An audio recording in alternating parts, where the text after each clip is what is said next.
ಭಾಗವತರಿಗೆಲ್ಲ ನಮಸ್ಕಾರಗಳು.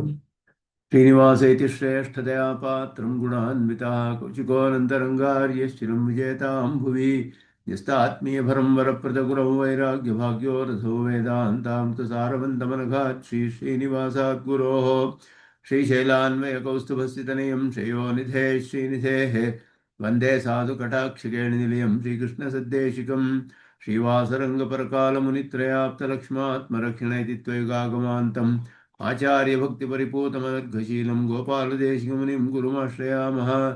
नारायणाख्येतिराजपदाब्जभृङ्गश्रीवासयोगिगुरुणार्पितभारमीशे भक्त्यादिपूर्णवरदारिकृपात्यचिह्नं श्रीश्रीनिवासमुनिवर्यमहं प्रपद्ये। श्रीनारायणयोगीन्द्रवरदारिकृपाश्रयं रङ्गेशपादविनतं श्रीनिवासमुनिं भजे। श्रीमान् वेङ्कटनाथार्य कवितार्क्य केसरी वेदान्ताचार्यवर्यो मे सन्निधत्तां सदा हृदि। यो नित्यमच्युतपदाम्बुजयुग्मरुक्मं व्यामोहतस्तरितराणि तिनाय मेने अस्मद्गुरोर्भगवतोऽस्यदेकसिन्धो रामानुजस्य चरणौ शरणं प्रपद्ये। विगाहे यामुनं तीर्थं साधु वृन्दावने स्थितं निरस्तजिह्मगस्पर्शेऽत्र कृष्णकृतादरः नाथेन मुनिनाथेन भवेयं नाथवानहं यस्य नैगमिकं तत्त्वं हस्तामलकथाङ्गतं यस्य सारस्वतस्रोतो वकुलामोदवासितं श्रुतीनां विश्रमायालं शठारिं तमुपास्महे। वन्दे वैकुण्ठसेनान्यं देवं सूत्रवतीसकं यद्वेत्र शिखरस्पन्दे विश्वमेतद्व्यवस्थितं सह धर्मचरीं शौरेः सम्मन्त्रितजगद्धिताम् अनुग्रहमयीं वन्दे नित्यमज्ञातनिग्रहां कमप्याद्यं गुरुं वन्दे कमलाग्रहमेधिनं प्रवक्ता छन्दसां वक्ता पञ्चरात्रस्य स्वयं वसुदेवसुतं देवं कंसचाणूरमर्दनं देवकी परमानन्दं कृष्णं वन्दे जगद्गुरुं पार्थाय प्रतिबोधितां भगवता नारायणेन स्वयं व्यासेन ग्रथितां पुराणमुनिना मध्ये महाभारतम् अद्वैतामृतवर्षिणीं भगवतीमष्टादशाध्यायिनीं पत्वामनुसन्दधामि भगवद्गीते भवद्वेषिणीं यत्पदाम्भोरुहध्यानविध्वस्ता शेषकल्मषः वस्तुतामुपयातोऽहं यामुनेयं नमामि तम् इति परिपृणोद्गीतानामदर्शेदञ्जसा निगमपरिषन्नेदीयां संनिरामयमाशयं जननपदवी यातायातश्रमापहरां धियं जनेतु समे देव श्रीमान् धनञ्जय सारथिः सन्तः सारलयः चित्ततमः प्रमथिनीमिमां भजन्तु भगवद्गीता भाष्यतात्पर्यचन्द्रिकाम्। श्रीमते रामानुजाय नमः। श्रीमते रामानुजाय नमः। 9ನೇ ಅಧ್ಯಾಯದಲ್ಲಿ ಭಕ್ತಿಯೋಗದ ಸ್ವರೂಪಕ್ಕೆ ಸಂಬಂಧಿಸಿದಂತೆ ಭಕ್ತಿಯೋಗಿಗಳ ವೈಭವ, ಭಕ್ತಿಯೋಗದ ವೈಭವ ಮತ್ತು ಪರಮಾತ್ಮನು ಭಕ್ತಿಯೋಗದಿಂದ ಉಪಾಸೀನಾದ ಪರಮಾತ್ಮನ ವೈಭವ ಇದೆಲ್ಲ ಕೂಡ ಇಲ್ಲಿ ಹೇಳಲ್ಪಡುತ್ತೆ. ಅದರಲ್ಲಿ ಪರಮಾತ್ಮನ ತನ್ನ ಸ್ವರೂಪವನ್ನು ಹೇಳುವಾಗ ಪಿತಾಹಮಸ್ಯ ಲೋಕಸ್ಯ ಪಿತಾಹಮಸ್ಯ ಜಗತಃ ಮಾತಾ ಧಾತಾ ಪಿತಾಮಹಃ ವೇದ್ಯಂ ಪವಿತ್ರಮೋ ವಚ ಅಂತ ಹೇಳಿ, ಎಲ್ಲವೂ ನಾನೇ ಅಂತ ಹೇಳಿದ್ರೆ ಎಲ್ಲವೂ ಕೂಡ ಋಕ್ಸಾಮ ಯಜುರೇವಚ ಅಂತ ಹೇಳೋದು, ವೇದಶ್ಚ ಅಹಮೇವ, ಅವುಗಳಿಂದ ಪ್ರತಿಪಾದ್ಯನಾದವನು ನಾನೇ. ಪ್ರಣವವು ಕೂಡ, ಪ್ರಣವವು ವೇದಕಶ್ಚ ಅಂತ ಇಲ್ಲಿ ಹೇಳಿ, ವೇದಕಶ್ಚ ವೇದ ಬೀಜ ಭೂತಃ ಪ್ರಣವ ಅಹಮೇವ ತಿಳಿಸುವಂತಹದ್ದು. ನಮಗೆ ಪರಮಾತ್ಮನ ಸ್ವರೂಪವನ್ನು ತಿಳಿಸುವ ಪ್ರಣವ ಅದು ಪ್ರಕೃತಿ ಸ್ಥಾನದಲ್ಲಿದೆ, ವೇದಗಳಿಗೆಲ್ಲ ವೇದ ಬೀಜಭೂತವಾದದ್ದು. ಆ ಪ್ರಣವವು ವೇದದ ಭಾಗವೇ ಆಯ್ತಲ್ಲ. ಋಕ್ಸಾಮ ಬೇರೆಯಾಗಿ ಯಾಕೆ ಹೇಳಬೇಕು ಅಂದರೆ ವೇದ ಬೀಜಭೂತಃ ವೇದಕಃ ಅನ್ನೋದ್ರಿಂದ ಪ್ರಣವದ ಒಂದು ಮಹಿಮೆಯನ್ನು ಇಲ್ಲಿ ಬೇರೆಯಾಗಿ ಹೇಳ್ತಾ ಇರೋದು ಅಂತ ಹೇಳಿ ಭಾಷ್ಯಕಾರರು ವ್ಯಾಖ್ಯಾನದಲ್ಲಿ ತಿಳಿಸ್ತಾರೆ. ಓಂಕಾರ ಋಕ್ಸಾಮ ಯಜುರೇವಚ, ಪವಿತ್ರಂ ಓಂಕಾರ ಪವಿತ್ರವಾದದ್ದು, ಪಾವನವಾದದ್ದು ಅಂತ ಹೇಳಿಬಿಟ್ಟು, ಆದ್ದರಿಂದ ಆ ಪ್ರಣವದಿಂದ ತಿಳಿಯಲ್ಪಡುತ್ತೆ, ನಮಗೆ ಜ್ಞಾನವೂ ಉಂಟಾಗುತ್ತೆ. ಅದು ವೇದಕ್ಕೆ ಸೇರಿದಂತೆಯೇ ಇದೆಯಲ್ಲ. ಋಕ್ಸಾಮವಿಧಾನೇ ಪಿ ಬೇರೆಯಾಗಿ ಹೇಳಿದ್ರು ಕೂಡ ಆ ವೇದಗಳಲ್ಲಿಯೇ ಒಂದು ಭಾಗವಾದ ತದ ಅನುಪ್ರವೇಶ ಅದರಲ್ಲಿಯೇ ಸೇರಿರೋದು, ವೇದಗಳ ಭಾಗವೇ ಆದ ಓಂಕಾರವು ಬೇರೆಯಾಗಿ ಯಾಕೆ ಹೇಳಲ್ಪಟ್ಟಿದೆ? ಪೃಥಗುಕ್ತಿ ಕಿಂ ಅಭಿಪ್ರಾಯಣ ಅಭಿಪ್ರಾಯ ಇತ್ಯಾಹ ವೇದ ಬೀಜಭೂತ ಅಂತ ಹೇಳಿ, ವೇದಕ್ಕೆ ಬೀಜಭೂತವಾದದ್ದು ಹೇಳಿ, ಪ್ರಣವವು ವೇದಕ್ಕೆಲ್ಲ ಬೀಜಭೂತವಾದದ್ದು ಅಂತ ಹೇಳಿ, ಪ್ರಣವದಿಂದಲೇ ವೇದವೆಲ್ಲ ಉಂಟಾಗಿದೆ ಎನ್ನುವುದು ಶಾಸ್ತ್ರಗಳು ತಿಳಿಸುತ್ತೆ ನಮಗೆ. ಆ ರೀತಿಯಲ್ಲಿ ಅದನ್ನ ತಿಳಿಸ್ಬಿಟ್ಟು ಈಗ ಮುಂದೆ ತನ್ನ ಒಂದು ಸ್ವರೂಪವನ್ನ ಮತ್ತೆ ಪರಮಾತ್ಮನು ವರ್ಣನೆ ಮಾಡ್ತಾನೆ. ಗತಿರ್ಭರ್ತ ಪ್ರಭು ಸಾಕ್ಷಿ ನಿವಾಸ ಶರಣಂ ಸುಹೃತ್ ಪ್ರಭವ ಪ್ರಳಯ ಸ್ಥಾನಂ ನಿಧಾನಂ ಬೀಜಮವ್ಯಯಂ ಅಂತ ಹೇಳಿ. ಇಲ್ಲಿ ಇನ್ನೊಂದು ಪಾಠಾಂತರವೂ ಇದೆ, ಪ್ರಭವ ಪ್ರಳಯ ಸ್ಥಾನಂ ಅಂತ. ಅದು ನಮ್ಮ ಪಾಠದಲ್ಲಿ, ನಮ್ಮ ಸಿದ್ಧಾಂತದಲ್ಲಿ ಈ ಪಾಠವೇ ಪ್ರಸಿದ್ಧವಾಗಿರೋದು, ಪ್ರಭವ ಪ್ರಳಯ ಸ್ಥಾನಂ ಅಂತ ಹೇಳಿ ಸ್ವಾಮಿ ದೇಶಿಕನ್ ತಿಳಿಸ್ತಾರೆ. ಗತಿ ಭರ್ತ ಪ್ರಭು ಸಾಕ್ಷಿ ನಿವಾಸ ಶರಣಂ ಸುಹೃತ್. ಎಲ್ಲ ವಿಶೇಷಣಗಳು ಪರಮಾತ್ಮನಿಗೆ, ಎಲ್ಲ ನಾನೇ ಎಲ್ಲ ನಾನೇ ಅಂತ ಪರಮಾತ್ಮನು ಹೇಳ್ಕೊಳ್ತಾ ಇದ್ದಾನೆ. ಗತಿ ಅಂತ ಹೇಳಿರೋದ್ರಿಂದ ಪರಮಾತ್ಮನು ನಾನು ಗತಿ ಅಂತ ಹೇಳಿರುವಾಗ ಗಮ್ಯತೆ ಇತಿ ಗತಿ ಅಂತ ಹೇಳಿ, ಪ್ರಾಪ್ಯ ಸ್ಥಾನಂ, ಎಲ್ಲ ಕಡೆಯೂ ಯಾವ ಯಾವ ಪ್ರಾಪ್ಯ ಸ್ಥಾನಗಳಿದೆಯೋ ಎಲ್ಲವೂ ನಾನೇ ಅಂತ ಹೇಳಿ ಪರಮಾತ್ಮನು ಎಲ್ಲವೂ ಸರ್ವತ್ಮವು ಸರ್ವವೂ ಬ್ರಹ್ಮಾತ್ಮಕವು ಅನ್ನುವ ಅರ್ಥ. ಎಲ್ಲ ಪ್ರಾಪ್ಯ ಸ್ಥಾನಗಳೆಲ್ಲ ಪರಮಾತ್ಮನೇ ಅಂತ ಹೇಳಿ. ಭರ್ತ ಅಂತ ಹೇಳಿದ್ರೆ, ಭರ್ತ ಭಾರ್ಯ ಅನ್ನುವುದು ಪ್ರಲೋಕದಲ್ಲಿ ಪ್ರಸಿದ್ಧ, ಪತಿ ಪತ್ನಿಯಲ್ಲಿ ಹೇಳುವಂತಹದ್ದು. ಆದರೆ ಇಲ್ಲಿ ಪರಮಾತ್ಮನ ವಿಷಯ ಹೇಳ್ತಾ ಇರೋದ್ರಿಂದ ಎಲ್ಲರನ್ನೂ ಧರಿಸುವವನು ಅನ್ನುವ ಅರ್ಥದಿಂದ ಭೃಭರಣೆ ಅಂತ ಹೇಳಿ ಧಾತುವಿನಿಂದ ಭರ್ತ ಧಾರಯಿತ, ಎಲ್ಲರನ್ನೂ ಧರಿಸುವವನು ಪರಮಾತ್ಮನೇ. ಪ್ರಭು ಅಂತ ಹೇಳಿದ್ರೆ ಪ್ರಭುವಾದವನು, ಪರಮಾತ್ಮ ಸ್ವರೂಪಕ್ಕೆ ಸಂಬಂಧಿಸಿದಂತೆ ಶಾಸನ ಮಾಡುವವನು. ಶಾಸಿತ ಅಂತ ಅಂತಃಪ್ರವಿಷ್ಟ ಶಾಸ್ತ ಜನಾನಾಂ ಸರ್ವಾತ್ಮ ಅಂತ ಶ್ರುತಿ ಹೇಳುತ್ತೆ. ಶಾಸ್ತ ಶಾಸನ ಮಾಡುವುದಕ್ಕೋಸ್ಕರವೇ ಅಂತಃಪ್ರವೇಶ ಮಾಡಿದ್ದಾನೆ. ಅವನು ಅಂತರ್ನಿಯಮನ ಮಾಡುವಂತಹವನು. ಅಂತರೋ ಯಮಯತಿ ಶ್ರುತಿ ತಿಳಿಸುತ್ತೆ. ಶಾಸನ ಮಾಡುವವನು ಪ್ರಭು. ಸಾಕ್ಷಿ, ಸಾಕ್ಷಿ ಎನ್ನುವುದಕ್ಕೆ ವ್ಯಾಕರಣದ ಅರ್ಥವನ್ನು ನೇರವಾಗಿ ಸಾಕ್ಷಾತ್ ದ್ರಷ್ಟರಿ ಸಂಜ್ಞಾಯಾಮ್ ಅಂತ ಸೂತ್ರ. ಆ ಸೂತ್ರಕ್ಕೆ ಅನುಗುಣವಾಗಿ ಸಾಕ್ಷಿ ಇಂದ ಸಾಕ್ಷಾತ್ ದ್ರಷ್ಟ, ನೇರವಾಗಿ ಎಲ್ಲವನ್ನು ನೋಡುವವನು ಅಂತ. ನಿವಾಸ ಅಂತ ಹೇಳಿದ್ರೆ ವಾಸಸ್ಥಾನ, ವೇಶ್ವಾಗಿ ಮನೆ ಮೊದಲಾದವುಗಳು ಅಂತ ಹೇಳಲ್ಪಟ್ಟಿದೆ. ಶರಣಂ ಅಂತ ಹೇಳಿದ್ರೆ ಇದು ಕೂಡ ಪರಮಾತ್ಮನ ವಿಷಯ ಹೇಳೋದ್ರಿಂದ ಒಬ್ಬ ಚೇತನನನ್ನು ತಿಳಿಸುತ್ತೆ. ಶರಣಂ ಅಂತ ಹೇಳುವುದು ಅನೇಕ ಅರ್ಥಗಳಲ್ಲಿ ಬರುತ್ತೆ. ಅದರಲ್ಲಿ ಇಲ್ಲಿ ಇಷ್ಟಸ್ಯ ಪ್ರಾಪಕತೆಯ ಅನಿಷ್ಟಸ್ಯ ನಿವಾರಣತೆಯ ಚ ಸಮಾಶ್ರೇಣೀಯ ಚೇತನಃ ಶರಣಂ ಅಹಮೇವ. ನಮಗೆ ಯಾವುದಾದರೂ ಇಷ್ಟವನ್ನು ಪಡೆದುಕೊಳ್ಳುವುದಕ್ಕಾಗಿಯೋ ಆ ಇಷ್ಟವನ್ನು ಯಾರು ನಮಗೆ ಪಡೆಯುವಂತೆ ಮಾಡ್ತಾನೋ ಅವನು, ಅನಿಷ್ಟವನ್ನೆಲ್ಲ ನಿವಾರಣೆ ಮಾಡುವಂತಹವನು. ಈ ಎರಡು ಕಾರಣಗಳಿಂದ ನಾವು ಯಾರನ್ನು ಆಶ್ರಯಿಸ್ತೀವೋ ಅಂತಹ ಚೇತನನು ಶರಣಂ ಅಂತ ಇಲ್ಲಿ ಹೇಳಲ್ಪಟ್ಟಿರೋದು. ಯಾರನ್ನು ಆಶ್ರಯಿಸಿದರೆ ನಮಗೆ ಇಷ್ಟವಾದದ್ದೆಲ್ಲವೂ ಸಿದ್ಧಿಸುತ್ತೋ, ಅನಿಷ್ಟವೆಲ್ಲವೂ ನಿವಾರಣೆ ಆಗುತ್ತೋ, ಆ ರೀತಿಯಾಗಿ ನಾವು ಯಾರನ್ನು ಆಶ್ರಯಿಸ್ತೀವೋ ಅಂತಹ ಆಶ್ರಯಿಸಲ್ಪಡುವಂತಹ ಒಬ್ಬ ಚೇತನನು ಶರಣಂ ಅಂತ ಇಲ್ಲಿ ಹೇಳಲ್ಪಟ್ಟಿದ್ದಾನೆ. ಶರಣಂ ಶಬ್ದವು, ಶರಣ ಶಬ್ದ ಅನೇಕ ಅರ್ಥಗಳಲ್ಲಿ ಬರುತ್ತೆ. ಇಲ್ಲಿ ಆಶ್ರಯಿಸಲ್ಪಡುವಂತಹ ಚೇತನ. ಯಾಕೆ ಆಶ್ರಯಿಸ್ತೀವಿ ಅಂದರೆ ಇಷ್ಟ ಪ್ರಾಪ್ತಿಗೂ ಅನಿಷ್ಟ ನಿವಾರಣೆಗೂ ಆಶ್ರಯಿಸುವಂತಹ ಒಬ್ಬ ಚೇತನನು ಶರಣಂ ಅಂತ ಹೇಳಲ್ಪಟ್ಟಿದ್ದಾನೆ. ಆ ಶರಣ ಅಂತಹ ಆಶ್ರಯಣೀಯನಾದವನು ನಾನೇ ಅಂತ ಪರಮಾತ್ಮನು ಹೇಳ್ತಿರೋದು. ಸುಹೃತ್ ಅಂದರೆ ಹಿತೈಷಿ, ಹಿತೈಷಿ ಆದವನು, ನಮಗೆ ಹಿತವನ್ನೇ ಬಯಸುವವನು ಯಾವಾಗಲೂ ಎಂದಿಗೂ. ಪ್ರಭವ ಪ್ರಳಯ ಸ್ಥಾನಂ ಯಸ್ಯ ಕಸ್ಯಚಿತ್ ಯತ್ರ ಕುತ್ರಚಿತ್ ಉತ್ಪತ್ತಿ ಪ್ರಳಯೋ ಯತ್ ಸ್ಥಾನಂ ಅತ್ರ ಅಹಮೇವ.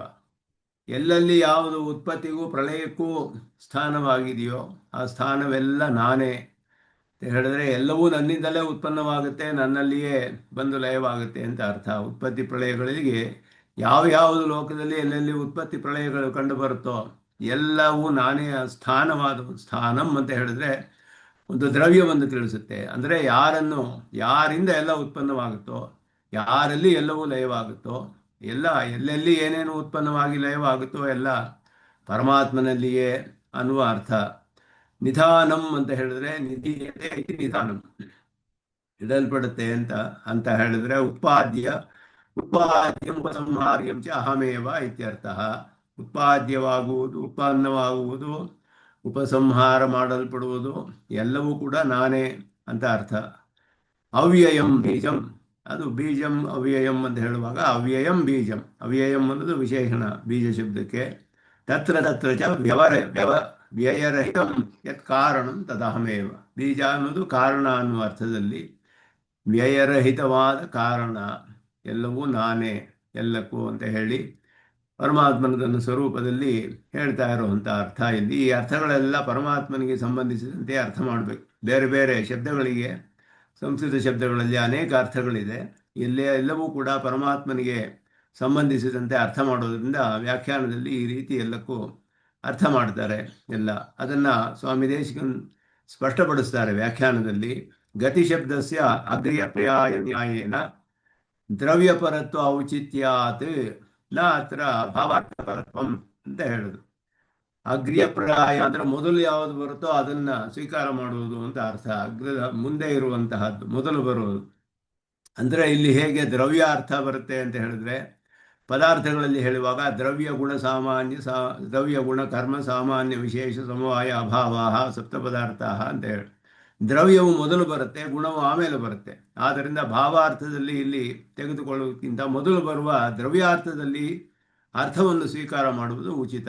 ಕೆಲವು ಕಡೆ ಪ್ರಕರಣಕ್ಕೆ ಅನುಗುಣವಾಗಿ ಮತ್ತು ಪದಾರ್ಥದ ಸ್ವರೂಪಕ್ಕೆ ಅನುಗುಣವಾಗಿ ಗುಣವನ್ನು ಸ್ವೀಕಾರ ಮಾಡ್ಬೋದು. ಆದರೆ ಇಲ್ಲಿ ದ್ರವ್ಯ ಗುಣ ಕರ್ಮ ಅಂತ ಹೇಳ್ಬಿಟ್ಟು ದ್ರವ್ಯವೇ ಮೊದಲು ಬರೋದ್ರಿಂದ ಆ ಮೊದಲು ಬರುವುದು ಮತ್ತು ಸ್ವೀಕಾರ ಮಾಡುವುದಕ್ಕೆ ಸಾಧ್ಯವಿದ್ದರೆ ಅದನ್ನೇ ಸ್ವೀಕಾರ ಮಾಡೋದು ಉಚಿತ ಅನ್ನುವ ಒಂದು ದೃಷ್ಟಿಯಿಂದ ಗತಿ ಶಬ್ದಕ್ಕೆ ಭಾವಾರ್ಥ ಹೇಳ್ಬೋದು. ಗತಿ ಅಂದರೆ ಒಂದು ವೇಗ ಮೊದಲಾದದೆಲ್ಲ ಅರ್ಥ ಹೇಳ್ಬೋದು.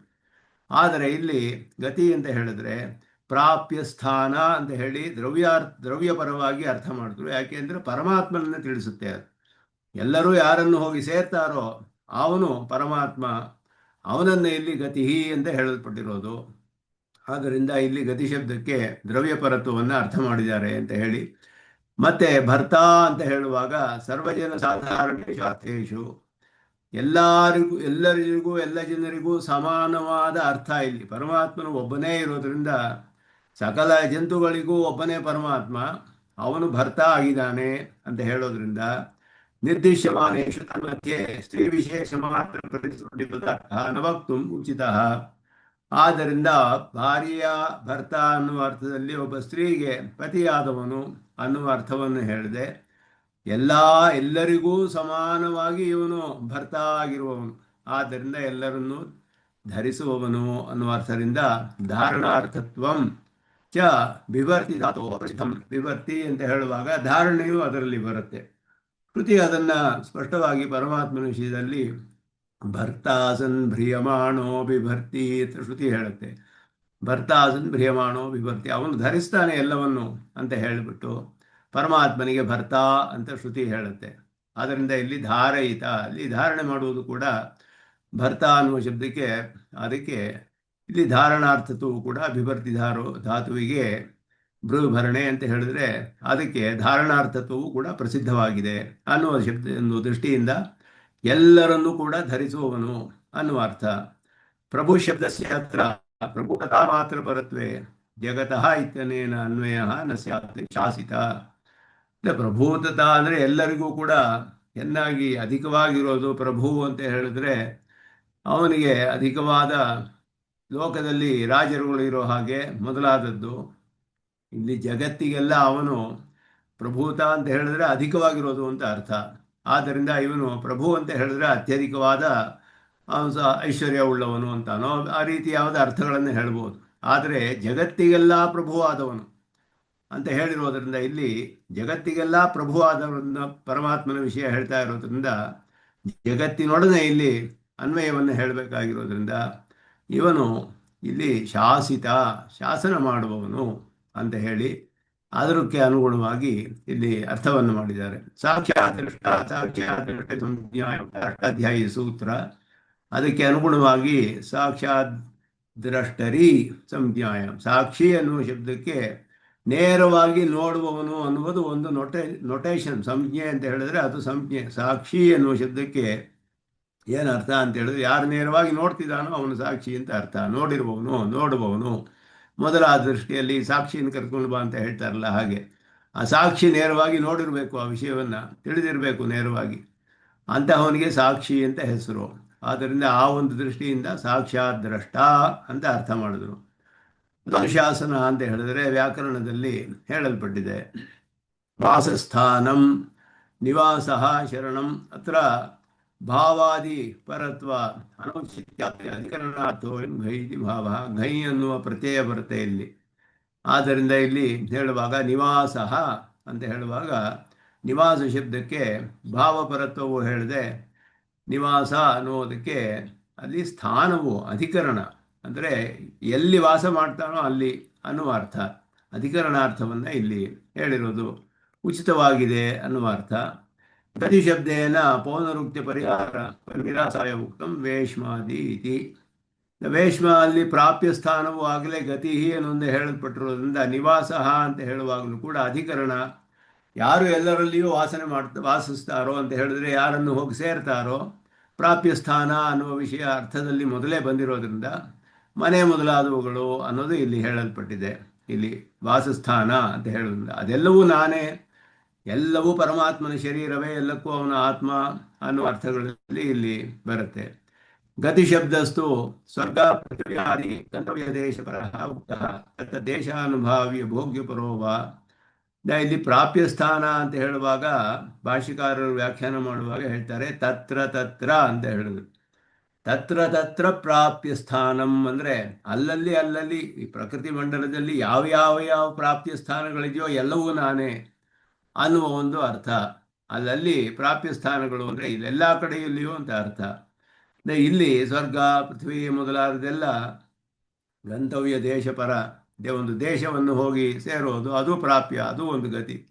ಈ ರೀತಿಯ ಅರ್ಥವೂ ಕೂಡ ಇಲ್ಲಿ ಹೇಳೋದ್ರಿಂದ ಅದಕ್ಕೆ ಅನುಗುಣವಾಗಿ ಅಥವಾ ತತ್ತದ್ದೇಶ್ಯ ಅನುಭಾವ್ಯ ಭೋಗ್ಯ ಪರೋವ, ಅಲ್ಲೆಲ್ಲ